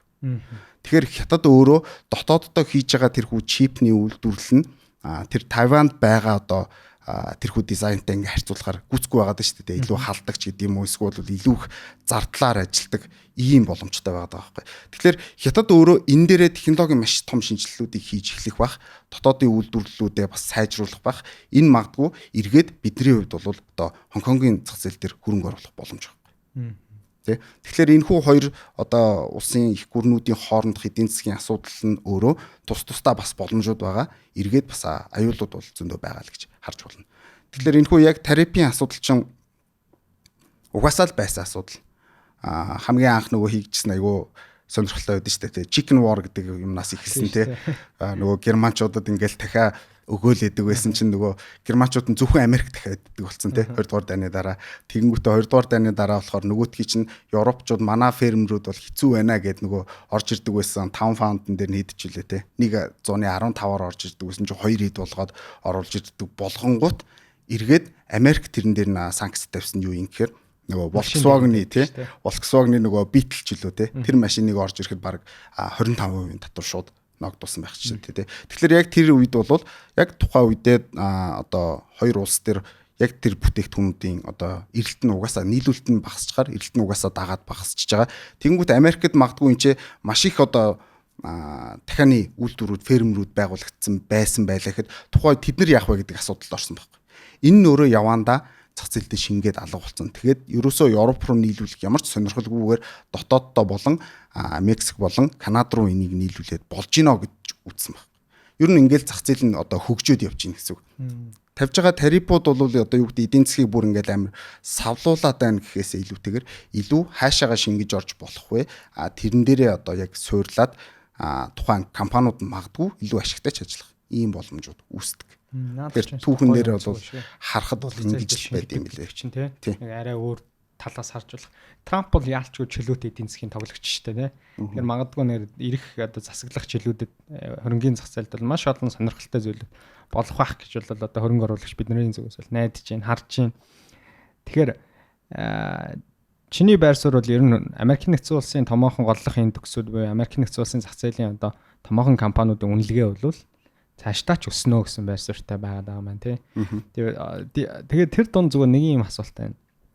За 20 оны 3 сард ковид энэ дэлхийн нийтэд энэ ковид гэдэг энэ цар тахал бол байгаа юм байна. Бодит утгаараа бол дэлхийн нийт бол цар тахал дөртлөө гэдэг мэдээлэл цацагдахад бол маш том уналт бол хөрөнгөний зах зээлд орж ирсэн. Шок болсон. Тэрнээс хойш бараг зах зээл тасралтгүй л орог өсөж байгаа баг. Тэгээд дунд нь нэг за одоо л жоохон зах зээл саарад одоо л яг том уналт орж ирэх нүдэ гítэл дахиад өсөөд тасралдаг. Одоо тэгээд S&P 500 индекс бол all time high хийлээ штэ. Тэгэхээр дахиад одоо чинь 6000 гараа дахиад all time high хийгээд явах нь яг л чиний хэлж байгаа шиг нэг би бол яг л тийм ундаал гэсэн байр суурьтай байгаа байхгүй яалчгүй ийм амар өсчүүд байх чинь те бодит зах зээлийн үнэлгээнээс хэд дахин давцсан ийм хөөсрөлттэй байх. Би бол жоо хөөсрөлттэй байна гэж хараад байгаа. Энийг сайн унахаар нь магадгүй авах хэрэгтэй юм шиг. Гэтэл бол чиний хэлж байгаа бол унахгүй юм шүү дээ. Байр суурь. Чиний байр суурь. Тий, яг уу яг үндсэн хоёр зүйл дээр яг тулгуурлаж байгаа гэж хэлсэн шүү дээ. Татварын бодлого байна. За дахиад мөнгөний бодлоготой холбоотой. Тэгэхээр энэний дагуу бол одоо яг хэдүүлээ нөгөө тааж мэдэх гээд байх шаардлага байхгүй. Яг цаанаас өгөгдөж байгаа тэрхүү өгөгдөл дээр суйрлаж л харж ийн гэсэн үг. Тийм. Тэгэхээр зүгээр жоохон айцтай л айц бол байгаа.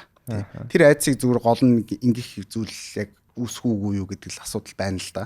Одоо чинь магадгүй хэтлээ ингээ алтны үнэлгээг харах юм бол тасралтгүй бас өсөө яваад байна тийм. Тэгэхээр алт өсөөд байгаа гэдэг бол бас нөгөө талдаа бас нэг асуудал үүсэхийн дохио бас болж болдог. 20 онд бол яг арилжаачд ялангуяа нэг одоо биеэр мэдэрсэн гэх юм уу. 9-өөс 11 сар хүртэл бүр алт тасралтгүй өсчихсэн 20 оны. Тухайн үед чинь за багс арай ч ингэж өсч болохгүй дээ гэн 1600 хүрээд баг 2000 руу төгөх гээд ингээд эхлэнгүү чинь хүмүүс шортлоод маш их алдагдлалд орж исэн байхгүй. Гол нь би тэрэн дээр одоо хүмүүс тиймэрхүү байдлаас юмд бити хандаасаа л гэж бодож байгаа. Ягаад тэгэхээр суурь өгөгдлөө хараад яг өнөөгийн байдлаар бол унах нөхцөл бүрдээгүй байгаа учраас бид нар тэрийг зүгээр л арайч бас ийм байж болохгүй гэж одоо мэдрэмжэн дээрээ ч юм уу тиймэрхүү зүйл дээр суурилж харж болохгүй. Үнэхээр асуудал үүсэх юм бол унахгүй гэдэг зүйлийг бол би бол ярихгүй байгаа шүү дээ. Энэ бол унах боломжтой. Бид нэр 22 онд бол тэр чигтээ уналтын бас тренд байсныг бол ажиглаж болно. Энэ өөрөө учир шалтгаанууд байгаа. Ягаад тэгэхээр нөгөө 9.1% руу ч нөгөө инфляцийн түвшин маш хүчтэй өсөж исэн байхгүй. Мөнгөний бодлого хийгээд байгаа болохоор дээр нэмэх нь за мөнгөний бодлогыг баг 4 ч ийм аргачлалаар нэмж одоо идэвхжүүлж энэ төр хийдэг. За тэр нь юу гэдэг хүүгийн хасах байлгамж гэдэг юм уу эсвэл quantitative easing хөтөлбөрч гэдэг юм уу. За дахиад нөгөө bonding curve-ийг өөрчилдөг ч гэдэг юм уу. Дахиад нөгөөх нь илүү төв банкнаас зах зээл рүү мэдээллээр бас нөлөөлдөг гэж үздэг байхгүй. Тэгэхээр энэхүү үйл явдлуудыг нэмж хийгээд хийсээр хагаад нөгөө маш хүчтэйгээр инфляцийн түвшин өсгцэн энэнийхээ зөрүүд ажилгүйдлийнхаа түвшин 3.5 руу буулгаж чадсан байхгүй 15% байсан. Тэгэхээр чин тэр хооронд унжисан 1 жилийн орчим хугацаанд унжисан тэрхүү хөрөнгөний зах зээлийн уналт бол тэр асуудлуудыг шийдэж байгаагийн хажууд юуч биш л байна л гэсэн үг л дээ. Эргээд дараагийнхаа алхмаар 23 оноос бол тасралтгүй өсөж штэ тэ. Өнөөдрийг хүртэл өссөөр л байна. Энэ магадгүй дараагийн 1 жилдээ ч юм уу үргэлжлэгч болох байхгүй боломжтой. За хэдүүлээ энэ дээр зүгээр нэг зүйлийг зүгээр хальт сонирхуулахад ерөнхийлөгчийн теори гэж байдаг. Ялангуяа энэ хөрөнгөний зах зээл дээр байгаа хүмүүс бол аягүй сайн мэдэх баг. Хейш гэдэг хүний анх гаргаж исэн. Тэрний юу юм гэхээр ерөнхийлөгч одоо шинээр сонгогдлоо гэхэд тухайн жилдээ жоох өсөлттэй байгаад 2 дахь жилээс маш хүчтэй ундаг. 3 дахь жилээс тогтворчоод 4 дахь жил руугаа гарахад бол хамгийн өндөр өсөлтийг үзүүлсэн байдаг буюу эхний 2 жилийн нийлбэр 2 дахь 2 жилийн 3 4 дугаар жилийн нийлбэрүүд бол ямагт одоо өндөр байдгаа гэдэг нэг юм теори байдаг. Тэгэхээр одоо зүгээр миний харж байгаа өнцөг юу юм гэхээр дэлхий дээр ямарваа нэгэн асуудал үүсэхгүй ч юм уу. Иймэрхүү байдлаараа одоо мөнгөнийхөө бодлогыг буулгаад явж байгаа энэ үед бол нэг жилийнхаа хугацаанд бол нэг тийм одоо унаад ах томоохон уналт бол байхгүй байх боломжтой. За эргээд 2 дахь жилээсээ бол магадгүй илүү нөгөө нэг алдагдлуудаа нөхөх байдлаар бас энэ чинь хандна л да одоо юу гэдэг маш их хэмжээний алдагдал үр болоод яваад байгаа байхгүй. Энийгээ нэг жоохон зэгцэлж эхэлж байгаа үед бол нэг 2 дугаар жилээс уналт яваад энэ теори нэг зөрдгүүдээ тэгээд 3 дахь жилээс нь бол илүү гоё боломжийг одоо барьж авах ийм одоо нөхцлүүд бүрдсэн байдаг. Энийний нэг супер жишээ бол Facebook компани шүү дээ. Meta компани. Бид нар яг жил гармахны өмнө харах юм бол Meta компани $90 дээр байсан. Унаад. Өнөөдөр бараг $600 болсон байна тий. Тэгэхээр 6.1% дахин одоо нэмэгдсэн байх ийм боломж байгаа. Тэгэхээр үнэхээр тийм том хөдөлгөөнийг харж их юм бол магадгүй тийм хүү циклүүдийг бас сонирхоод тэр үед хөрөнгө оруулалт бол хийвэл зүгээр. За магадгүй та зөвхөн өөрийнхөө хөрөнгийг одоо юу гэдэг хадгаламжнаас нэг арай өндөр байлгах ч гэдэг юм уу тий. Тэр зүйлийг зорж их юм бол магадгүй индексүүд маань бол их тийм сүртэй томоохон уналтыг бол хийчих үйл явдал болохоор үл харагдаж байна л да ойрхондоо бол. Дайн тулааны хувьд ямар нөлөөлөл учрах вэ? За цөмийн хамгийн муугар бодлоо гэхэд цөмийн дайн бол маш том цохилдог нь. Бусдаар бол тэр болтол ингээл өнөөдрийн үргэлжлэж байгаа Израиль, Палестин бол Украин, Оросын асуудал бол ингээд тулаанууд бол үргэлжлээл ахах. Трамп өөрөө тангараг өргөхөөс өмнө энэ асуудлыг нэг тал руу зэгцлээ дайн зогсоочвол эсэргээр бүр сайнаар л хөрөнгөний зах зээл нөлөөлөх бах тий. Яг гоо мандарин өөрийнх нь бас нэг тавьжсэн мөрийн хөтөлбөр нь бол тэр шүү дээ тий. Дайныг бол ерөнхийдөө зогсоон энэс цаашаа одоо хүн өөх ёсгүй гэдэг ийм одоо зүйлийг ярьжсэн. Тэгэхээр магадгүй дайн зогсох юм бол энэ хөрөнгөний зах зээлд за дэлхийн одоо хоорондох харилцаанд ч гэх юм уу ингээ бүх зүйл нилээдгүй эерэг ийм зүйлс үүснэ. За тэрний үр дагавруудаар одоо магадгүй улс орнууд хоорондоо илүү их одоо нөгөө санкцд байсан газрууд чинь гарчих юм бол илүү их одоо худалдааны байдал бий болно. Ингээд бол өшөө сайн эргэлт сайн болно л гэдэг санаа л да. Ийм үед харин магадгүй манай улс яаж хандах вэ гэдг нь л яг бодлого байх л та. Тий. Манай улсын ер нь бол нүүрсний зах зээл яагаад ингээд өсөөд 23 24 онд бид нар ийм одоо өсрөнгүү том амжилт энэ төр хийгээд байгаа гэдэг чинь ер нь бол дайнтай шууд холбоотой байсан тий. За Монголтой холбоотой асуудлын нэгэн түнцэн юм чи хоёлаа шууд Монголтой холбоотой асуудлыг ярьчих гэж бодож байна. Сүүлийн 7 сараас хойш долларын эсрэг төгрөгийн ханш бол суларлаа. Доллар одоо ер нь 3400 гараад өвчлээ. Цаашдаа ерөнхийдөө доллар яах төлөвтэй байна. Хүмүүс бас мөнгөө доллар болох уу яах уу гэж эргэлзэж явах шүү дээ. Яг хуу долларын үн одоо яг энэ валютын үн бол ерөнхийдөө нөөцдөг холбоотой байдаг. Тухайн улсынхаа. За тэрнээс гадна бол яг тэр нөгөө суур валютын индекс буюу бусад валютуудтай хэрхэн харилцаж байгаа харилцаа бас гарч явдаг. Одоо жишээ нь долларын индекс гэж гардаг шүү дээ, тий. Тэрхүү байдлыг бол бид нар харах нь зөв байх. За 2016 оноос хойшоо бол тасралтгүй долларын индекс бол маш хүчтэй өсөж явсан юм. Бусад одоо улсуудын валютууд эсрэг чангарч ийн гэсэн үг шүү дээ, тий. За энэ үед бол манай Монголд бол харьцангуйгаар бас тэр 16 оноос 20 он хүртэл ерөнхийдөө бол өсөж жоод 20 оноос ерөнхийдөө зогсцсон. 2850 орчим дээр ерөнхийдөө л хэлбэлцээдсэн. За тэр үед бол одоо юу гэдэг улс орнууд бол ер нь хийдгэлтэй яг энэ одоо долларын одоо яг гол одоо харьцаж байгаа валютуудынхаа эсрэг бол одоо бодлого баримтлаа одоо хүчээр баримж гэдэг юм уу те. Тиймэрхүү асуудлууд бол байгаа. Тэр үед бол Монгол бол тэгж хийсэн. За Хятад бол бүр байнгын хийж идэг ч гэдэг юм уу те. Хятад бол нэг 6-аас 7 долларын юаны хооронд бол 1 долларыг үнэлээд бараг хөдлөгдгүү шахав. Тэгмүүд Монгол болохоор тэгж хийж агаад нөгөө дайн гарснаар бид нар чинь нэг алдсан байхгүй. За тухайн үед нь ч гэсэн би уг нь бол сошиал сувгуудаар бас нэлээд хилжил байсан. Яагаад тэгэхээр нөгөө Монголын валютын нөөцийг багасгах хэмжээний одоо худалдаа авалтууд хийгээд байна. Ялангуяа Оросоос хүмүүс орж ирээд гэдгийг ярьжсэн. Энэ өөрөө банкнууд дээр байгаа нөөцийг дуусгаж байгаа. Гар дээр байсан одоо хүмүүсийн гар дээр эргэлжсэн долларын бэлэн одоо долларын нөөц харьцангуй буурж байгаа ийм үзэгдэл болсон байхгүй. Тэнгүүт манай төв банк чинь буцаагаад нөгөө банкнуудаа доллараар бэлэн доллараар ингээд хангаад идэг боловч өөрсдийнх нь нөөц нь бас дууссан шүү дээ энэ чинь. Манай нөөц бол 1.3 хүрсэн санагдаж байна бүр. 1.3 хүрээд бид нар энийг хэрвээ дуусгах юм бол энээс цаашаага долларыг барих ямар ч боломжгүй шүү гэдгийг хүртэл тухай үедээ хэлжсэн тий. Тэгэд тэр үед 22 онд болохоор Монголын байдал тийм эвгүй байдалд орсон. Тэгээд 2850-аас өссөн үсээг 3500 руу. За зарим одоо биржүүд дэрх юм уу те. За ингээд онлайн ч гэдэг юм уу иймэрхүү биржүүд дээр 3600 энэ гарсан. Тийм тохиолдол байгаа. За эргээд Монгол улсын байдал бол дайны байдалтай холбоотойгоор бид илүү их экспортоос сайжруулад бараа бүтээгдэхүүн их зарсны одоо ашиг тусаар гэх юм уу те.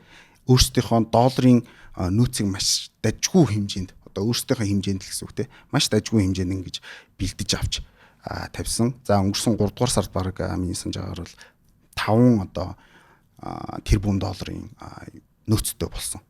За одоо бол өнөөдрийн байдлаар бол нэг 4.7 молоор бууцсан байгаа бах. Жохон бууцсан байгаа бах.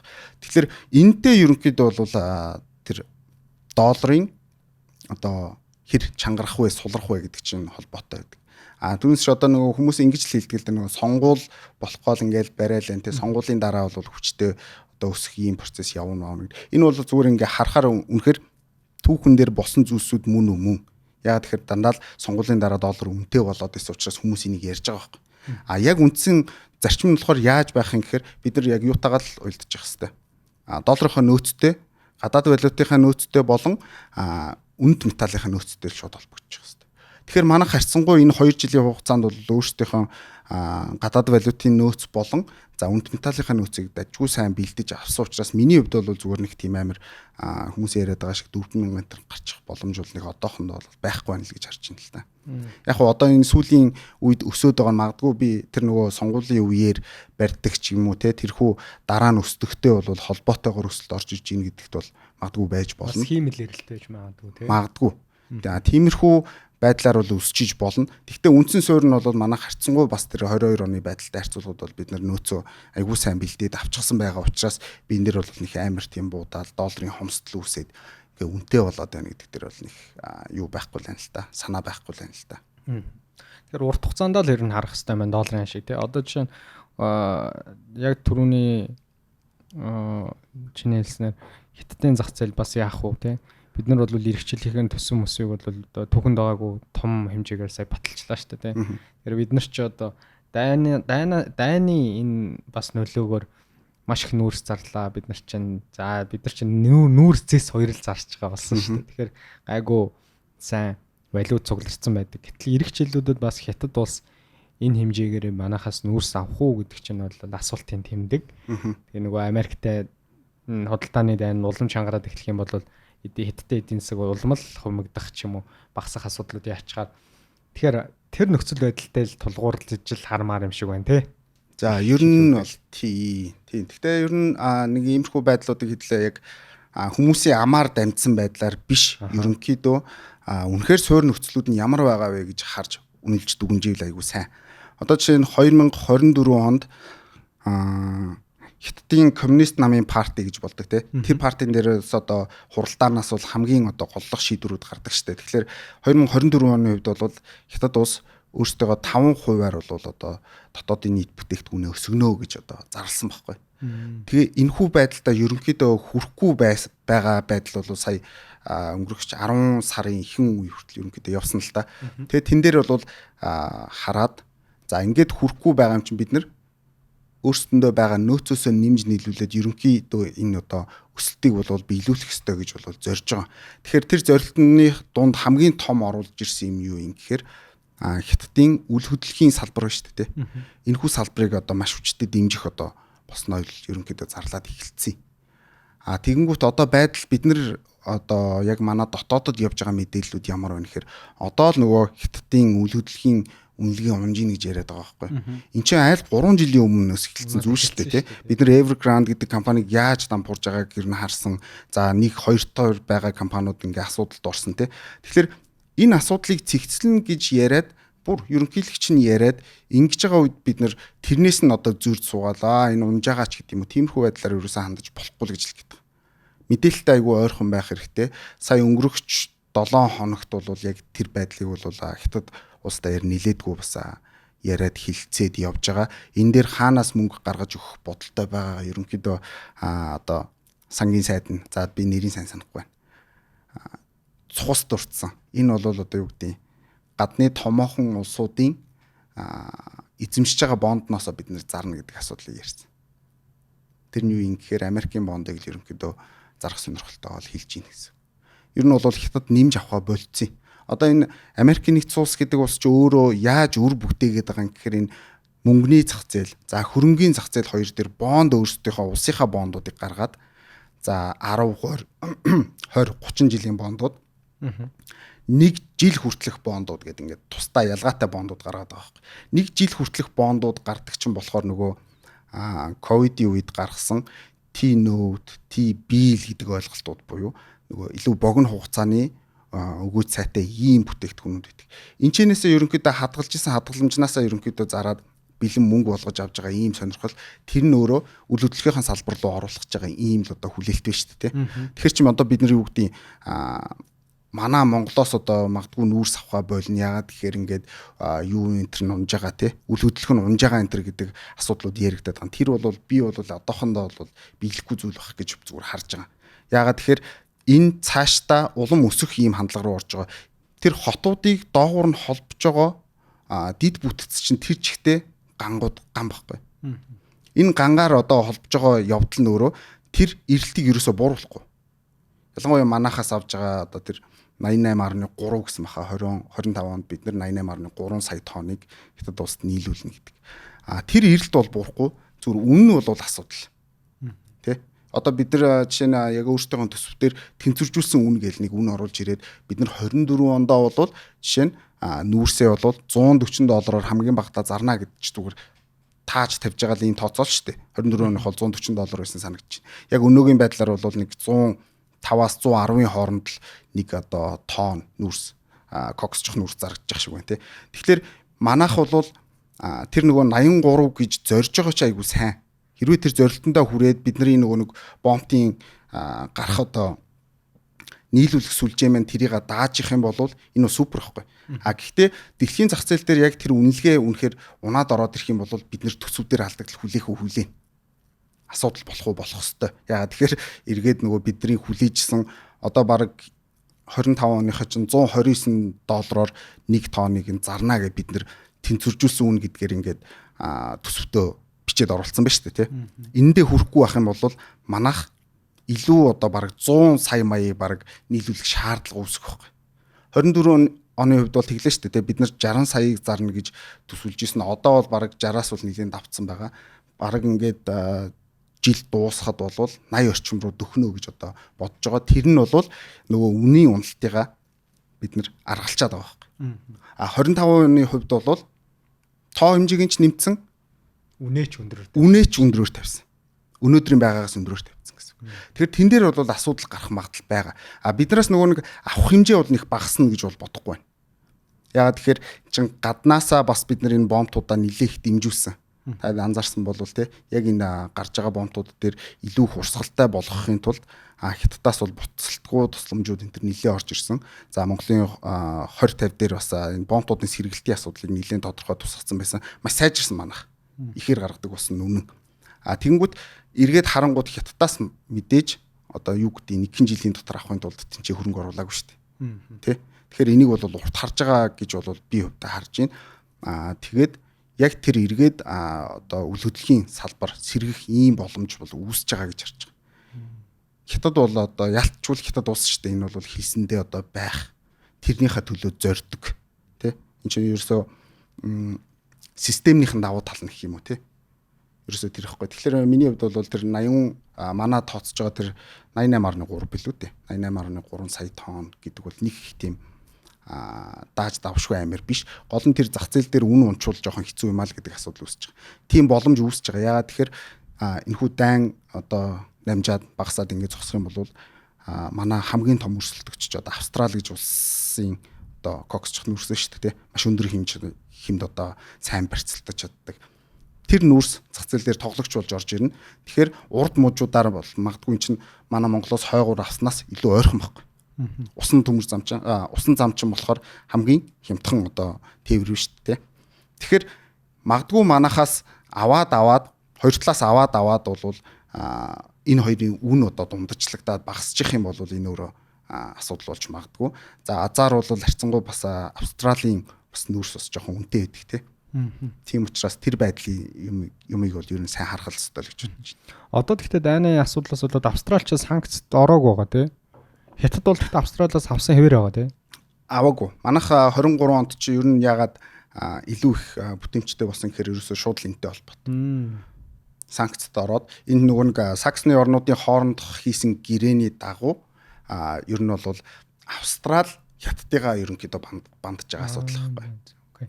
Тэгвэл Австралч одоо энэ нэтгийг болон бусад улс орнууд руу бол түгэж байгаа юм байна шүү дээ, тий? Өөр орнууд руу түгэж л байгаа. Наад ч юм өстэй мэдээгүй юм байна. Урд нь бас нэг ийм байдал үүссэн те нөгөө үер болоод бахан юунууд хаагдаад манай Монгол сайжирсан эдийн засгийн боломж гарч ирсэн цонх үе харсан шүү дээ, тий?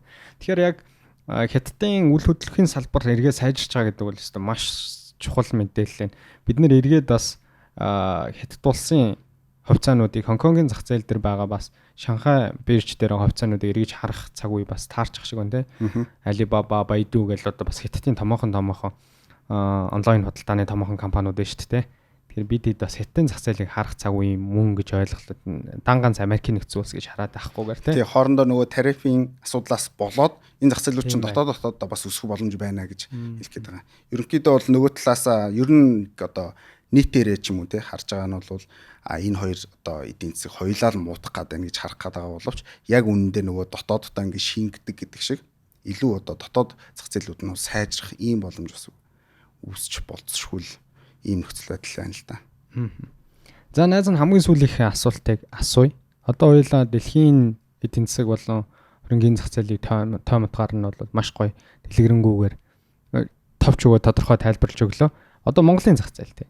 За Монголдоо одоо чинь бид нар бас Монголын хөрөнгөний бирж дээр байгаа хувьцаануудыг худалдаж авъя. За магадгүй хадгаламж бас нэг 18-аас 20% байна зарим банкнуудын хувьд. Монголдоо хөрөнгө оруулах гэж байгаа бол би юун дээр анхаарах хэрэгтэй вэ? Нэг бол заавал Монгол бол ер нь хамгийн муу шийдэл шүү. Та нар гадны зах зээл рүү ороо. Ер нь гадны зах зээлийг сонирхоо гэдэг шууд хатуу тийм зөвлөмж өгөх юм уу? Гүү. Ерөөсөө тийм биш. Манай зах зээл айгу давуу талууд нэлээд байна. Яа тэгэхээр Монголын зах зээл бол одоогоор нэг 12.1 2 их 80-ийн одоо хөрөнгө эргэлж байгаа ийм зах зээл байгаа хөрөнгөний бирж дээр. Тэгэхээр энэ зах зээл бол яг сүүлийн ингээд 5 жилээр харах юм бол 3 их 80 дүүргээс нэг 12 хүртэл өссөн ингээд баг 3 4 дахин томорцсон ийм зах зээл харагдаад байгааз.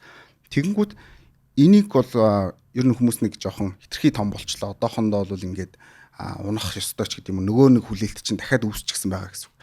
Би бол зүгээр ингэж харж байгаа. 12 их 80 гэдэг бол мэдээж том тоо их том тоо. Монголын 23 оны сүүлд гарсан. Одоо бид нар 24 оны дата гараагүй байгаа болохоор 23 оны сүүлд гарсан Монголын дотоодын нийт бүтээгдэхүүний хэмжээ бол нэг 68 орчим их 80 байна шүү дээ. Тэгэхээр чин харьцуулаад харах юм бол энэний нэг 5-1 ч юм уу ойролцоогоор хөрөнгөхийн зах зээл нь байдаг те. Тэгвэл хэдүүлээ хөрөнгөний зах зээл хөгжсөн улсуудаар ингээд харах юм бол тухайн хөрөнгөний зах зээл нь дотоодын нийт бүтээгдэхүүнээс нь харьцангуй том байдаг. 10-20 дахин томж газрууд байгаа. Тэгэхээр чи манад боломж байхгүй биш байгаа байхгүй. Гол нь бид нар нөгөө дотоод хадгаламжнаасаа дотоод худалдаа авалтаа хийх юм бол энэ бол сонирхолтой биш. Юу гэдэг одоо хүмүүсийн банкн дээр байгаа хадгаламж хөрөнгөний зах зээл рүү шилжээд 14-15 тэрбум болоод ингээ явах юм бол тэр бол нэг сонирхолтой асуудал биш. Бид нар хамгийн гол нь энэхүү зах зээлийг яаж томруулах юм гэхээр ерөөсө гадаад хөрөнгө оруулалтыг л сайжруулах хэрэгтэй. Одоо 95 оны үед бол баг Монголын хөрөнгөний бирж дээр хөрөнгө оруулсан нийт хөрөнгө оруулалтын баг 90 орчим хувь нь гадныхан байсан гэж яригддаг штеп. Тэнгүүт өнөөгийн байдлаар бид нар 5% нь гадаад одоо хөрөнгө оруулалт яваад байгаа байхгүй. Тинчиж. Тэгэхээр чин бид нар энэ одоо зайг нэмж чадах юм бол манай энэхүү одоо зах зээл бол маш жижиг зах зээлтэй ерөнхийдөө тооцогдно. Хэмжээгээр объемоор тий. Бид нар нийтдээ дотоодын нийт бүтээгдэхүүнийг 21 орчим биллион долларыг л одоо эргэлдүүлж байна. За хөрөнгөхийн зах зээл нь хэдийн тий бараг 3 биллион доллар байхгүй. Тэгэхээр чин бид нар нөгөө мөнгөнийхөө хэмжээгээр маш жижиг байгаа гэсэн үг. Энэ өсөх боломж байна уу гэвэл байгаа. Маш томоохон боломжууд байгаа. Гол нь тэр нөгөө хууль эрх зүйн үндсээ бид нар маш таатай байдлаар бэлдэж өгөөд за одоо юу гэдэг юм гадаад компани бол Монгол компанид хөрөнгө оруулж болно шүү гэдэг тэрхүү одоо боломжийг нээж өгөх юм бол манай зах зээл бол хид нуурхаж асуудал байхгүй. Ер нь бол тэгж хардаг.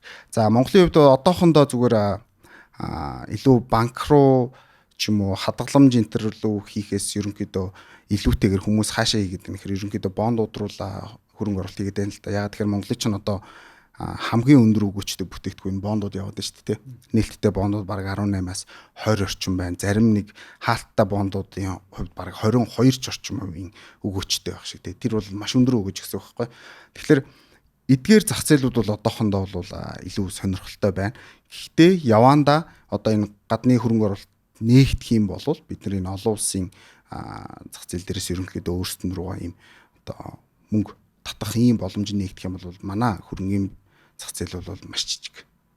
Энэ бол томорхот бол ямар ч асуудал байхгүй. Бид нар яг ойролцоо байгаа улсуудтайгаа л ерөнхийдөө харьцуулж харах хэрэгтэй. Казахстаних гэхэд манайхаас 10 дахин том байна тий.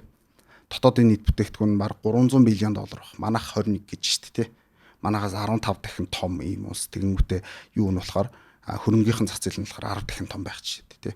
Тэгэхээр манад бол томрохыг ингээд зай бол хангалттай бий. Гол нь л энийг хийж чадах уугүй юу оруулж ирэх тэр процессыг нээх уугүй юу гэдэг дээр л асуудал байгаа.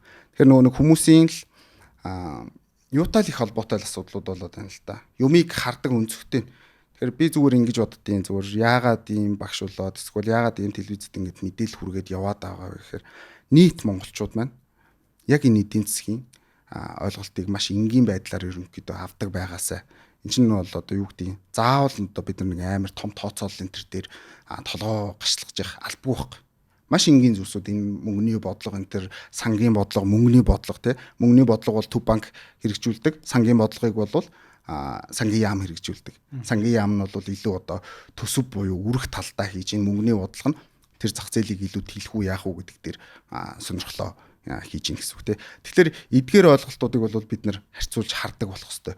Тэгжиж яваанда дундаж төвшин маань илүү одоо шаардлага зөв тавьдаг болсон цагт бол одоо юу гэдэг Монголын энэ хөрөнгөний зах зээл за тэрнээс гадна эдийн засгийн асуудлуудыг бол одоо илүү цаашдаа хөгжнө гэж бол ингэж харах боломж нээгдэж байгаа. Тэрхүү боломжийг ер нь нээхэд бол илүү хүмүүс жоохон мэдлэгтэй л болох шаардлагатай байна л да. Тэгэхгүй бол одоо юу гэдэг хин нэгэн тэнцэнээс нэг тоо хэлээл талбай дээр гаргаад чагсаадаг байх одоо байж болохгүй байна. Одоо яг ингээд харах юм бол тухайн үед хэлэгдэжсэн тоонууд бол бүр арай дэндүү те 440 их 80 төгрөгч гэж байгаа шиг. Тэр 440 одоо их найд төгрөгийн нүүрсний булгаа гэж. тийм хэмжээний одоо татвар Монголд орох ёстой байсан гэж хэлээд байгаа байхгүй.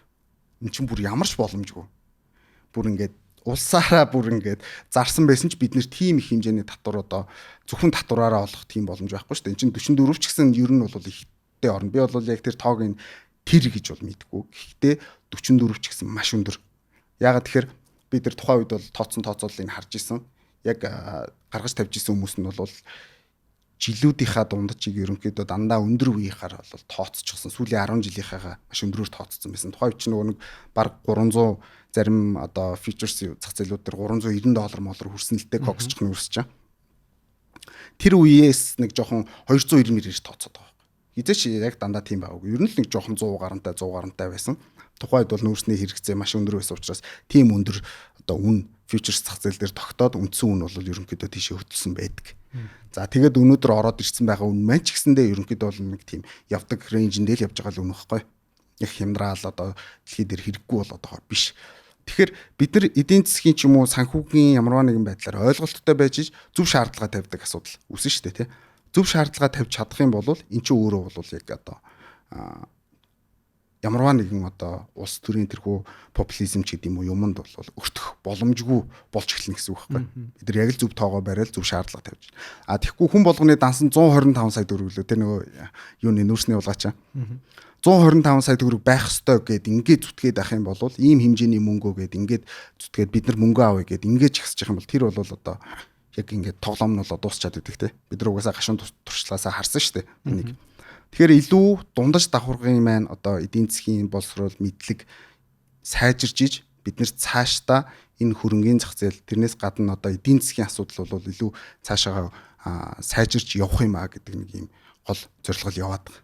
За миний хувьд ч за тэгэхээр энэ дээр л ерөнхийдөө одоо тулгуурлаж цаашдаа ер нь бол ажиллана. За илүү одоо хялбархнаар л хүмүүст ойлгуулчих санаа байгаа. Энэ бол нэг тийм амир хүнд хэцүү асуудал биш. Заавал эдийн засагчд нь ч мэддэг асуудал биш. Маш энгийн асуудал. Одоо энэ жил бол бүр ялангуяа төсвүүдээр бол маш сайн дууралаа. Энэ бол одоо бидний хувьд бол одоо алхам байхгүй дараагийн. Тэ 24 онд би одоо жишээ нь юуны 23 онд яг энэ төсвийн зарцуулалтын талаар маш том одоо юу бичижсэн, артикл бичижсэн. Хүмүүс эргээ харах юм бол тэн дээр байгаа байдал дээр бол Монголын хүмүүсийн бараг 99% бараг сонирхдаггүй. Бараг сонирхоогүй тий. Одоо энэ жил бол төсөв нэлээд яригдсан учраас одоо хүмүүс ингээд дээр нь юу вэ ингээд сонирхож эхэлж штэ тий. Энэ сонирхол чи өөрөө хүмүүсийг илүү мэдлэгжүүлж чадвартай болгоод одоо нөгөө яг яриад тэр нөгөө хэрсүү гэдэг юм руу ч магадгүй явуулах боломж юм байна л гэж харах гэдэг. Тэгэхээр хүмүүс яг энэ эдийн засаг санхүүгийн асуудлуудыг нэг маш энгийнээр ойлгодог болсон байх хэвээр. Дахиад дээр нь нэмэх нь тооны одоо утгыг айгуу сайн мэдчих хэвээр. Одоо бид нар бол яг амьдралдаа хамгийн дээдл нь магадгүй за байр л авч байгаа бах тий. Байраар л одоо юу гэдэг нэг 500 сая төгрөгийг л одоо ерөнхийд нэг үнэлж чадчих штэ тий. Тэр бум гараад за тэр бумаас цаашаага их найд болоод ингээд явж байгаа үед бол бидний нэг юм сенс алдагдчихад байгаа байхгүй. Ямар хөө хэмжээний мөнгө ингээд. Одоо жишээ нь сая тэр нэг 18.3 их найд тухай тий нөгөө боловсролын юм дээр асуудал үүссэн штэ тий. 18 тэр бум гэдэг чинь нийтийн төсөвтэй харьцуулах юм бол ямар хөө хэмжээний мөнгө вэ гэдгийг ерөнхийдөө хүмүүс олж хардаг байх хэрэгтэй л гэсэн. Одоо жишээ нь 36 их найд гэдэг бол 36 мянган одоо тэр бум гэсэн үг шүү дээ. 36 мянган тэр бум байгаа юм бол 18-ыг л бид нар яриад ингээл юугаараа сошиалаараа асуудал болгоод байгаа байхгүй. Хаслаа 35 мянга хэд үдийн те маш их хэмжээний юм үлдчихэж байгаа сте цаана. Тэр дотор ч асуудлууд байгаа гэж юусоо хайхгүй байна л гэсэн. Яг тий. Одоо жишээ нь тэр яг малчтын асуудал одоо зээлийн асуудал, зээлийг төлөхгүй зогсоож байгаа баг төрөөсөн даахч гэдэг юм уу те. Тиймэрхүү асуудал яригдж штэ. Тэд нар дээр чинь баг за яг би тоог нь яг үндсэн байдлаар мэдэхгүй. За миний харж байгаагаар бол 1000-ыг харьцах нь 18 орчим л байх шиг байна те. Тийшээ зүгээр энэ наатал 18 ярьжсэн бид нар цаана явж байгаа 1000-ыг харахгүй өнгөрч чинь үү гэдэг нэг тийм харамсал байгаад байна л да. Тэгэхээр яг хөө зүгээр яригдаж эхэлж байгаа нь сайн. Бид нар төсвийг илүү задлж хардаг болж штэ тий нийтээрээ. Тэгэхээр чинь энэ төсвийг илүү задлж харна гэдэг чинь бид нар нөгөө эзлээд байгаа буюу дотоодын нийт бүтээгдэхүүнд эзлээд байгаа 40 одоо бүр 40 гаруй хувьч болчихж байгаа. Энэхүү хувийг чинь одоо нөгөө багасгах шаардлага зөв тавьж эхэлнэ гэсэн үг. Ингээд тавиад эхлэх юм бол магадгүй яг тэнцээ түүчилж байгаа бас хүмүүс байгаа шүү дээ. Тэр хүмүүс нь үлгэж аваад нөгөөтгөө яг асуудал болгоод ингэж тавьдаг болох юм бол харьцангуй бас бид нар нөгөө төсвийнхээ асуудлыг ойлгодог болоод тэрэн дээрээ тавих нөгөө хяналтын асуудлыг айгуу сайн тавьдаг болоод тэн дээр чинь бүр зөвлөх одоо баг байж байгаа шүү дээ. Төсвийн доктортой байдлыг одоо хангана гэдэг тийм. Энэ багийнхныхаа үгийг сонсдог болдог ч юм уу. Ингэж өөрчлөлтүүд л орж ирэх байх л гэж зүгээр найддаг. Тэгэхээр бид нар ялангуяа тэр тооны асуудлыг айгүй сайн ойлгож явах хэрэгтэй. Одоо тэр 3.5 тэрлион доллараар үнэлэгдээд байгаа Apple компани чи ямархуу хэмжээний мөнгө ингээл харангуут чинь Монголын дотоодын нийт бүтээгдэхүүн жилдээ нэг 21 орчим биллион доллар байна гэж харах юм бол 3500 харьцах нь 21 л байгаа байхгүй. Монголчуудыг бараг хаашийн те 160 70 жил яг өнөөдрийн байдлаар нь тийжих хэмжээний үнэлгээтэй болцсон байгаа л компани гэсэн үг. 160 70 жил гэдэг бол бүр арай л дэндүү хугацаа шүү дээ. Бид нар магадгүй тансаг амьдрыг ихэд л 100 жилээр тийжих гээд байгаа байхгүй тий. Тэгэхээр энэ хоорондох мөнгөний одоо хэмжээнүүдийг айгүй сайн ойлгож мэдчихийж бодол бид нар цаашаа явах хэрэгтэй юм билэ. Энийг одоо хүмүүстэй ярилцаад ингээд асуугаад ингэхээр ерөнхийдөө нэг юм юу байдгүй баримжаа ерөнхийдөө л алга. Тэр чигтэй л алга бид нарт. Тэгэхээр бол энэ дээр ялчгүй ийм байнгын хэлж ярьж ижил бид нар бол энийг одоо сонсдог ойлгодог болдог. Би энийг яага мэдчихээн гэхээр одоо сүүлийн бараг 5 6 жил яг энэ эдийн засгтай санхүүтэй холбоотой хичээлүүдийг хүмүүс заагаал гэдэг. Анх сонсоход ерөөсөө дандаа шууд чихнийх нь хажуу шууд л өнгөрөөл идэг. Юу яриад байгааг нь мэддэггүй. Дахин сонсоод байсныхаа дараа нэг мэдгэд хүн яг тэрийг хөдөлгөөнийг мэддэг, ойлгодог, гадралдаг болсон байдаг. Хэмжээг нь ядаж тоймтой мэддэг болсон байдаг тий. Тэгэхээр чин бид нар сонсож байгаа сонсохгүй байгаа нь одоо үл хамааран байнгын яг энэ салбарт байгаа хүмүүс бол одоо дуурчл байх хэвээр. Тихгүй байх юм бол эн чинь угаасаа би өөрөө карьераа энэ салбарт хөөн гээд одоо шийдэд орцсон байдаг. Миний зах зээл тэнцээ явж байгаа гэсэн үг. Би нэг хүмүүсийн төлөө амар сайхан санаад хийгээд байгаагаас гадна ер нь хүмүүс тэгж хараасаа гэж хүсэж байгаа. Чиний өөр чинь ажиллах нийт зах зээл чинь энийг ойлгодог болж иж чи өөр энэ дээр яг үйл ажиллагаа хийж чадна. Хүмүүс яг зөв мэдээлэлтэй байж иж тэнцээ лөөр бишээр үйл ажиллагаанууд явах нь шүү дээ.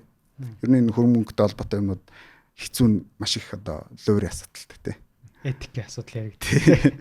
Тийм учраас ер нь бол ингээ мэдээллийг бол байнгын хүргэж явах хэрэгтэй л гэдэг дээр саналтай байдаг та. За баярлалаа. Төгсгөлийг бүр үнэхээр гоё бадцчлаа.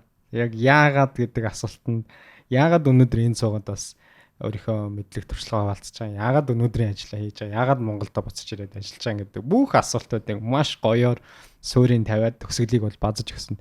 Яг маш их баярлалаа. Тэгээ Викторийн дугаар энд хүрээд өндөрлж байна. Төгсгөлийн эсгүүд бол надад бол үнэхээр супер байл. Энэ дугаарыг маш олон хүмүүс дахин үзээд ер нь хөрөнгө оруулалт хийхдээ л энэ дугаарыг сонсож байгаа л за юун дээр би анхаарах хэрэгтэй нэг гарын авлага болсон дугаар болчлоо гэж бол би 100% итгэлтэй байна. Цаг гаргаж манай студид хүрэлцээсэн баярлалаа. За баярлалаа.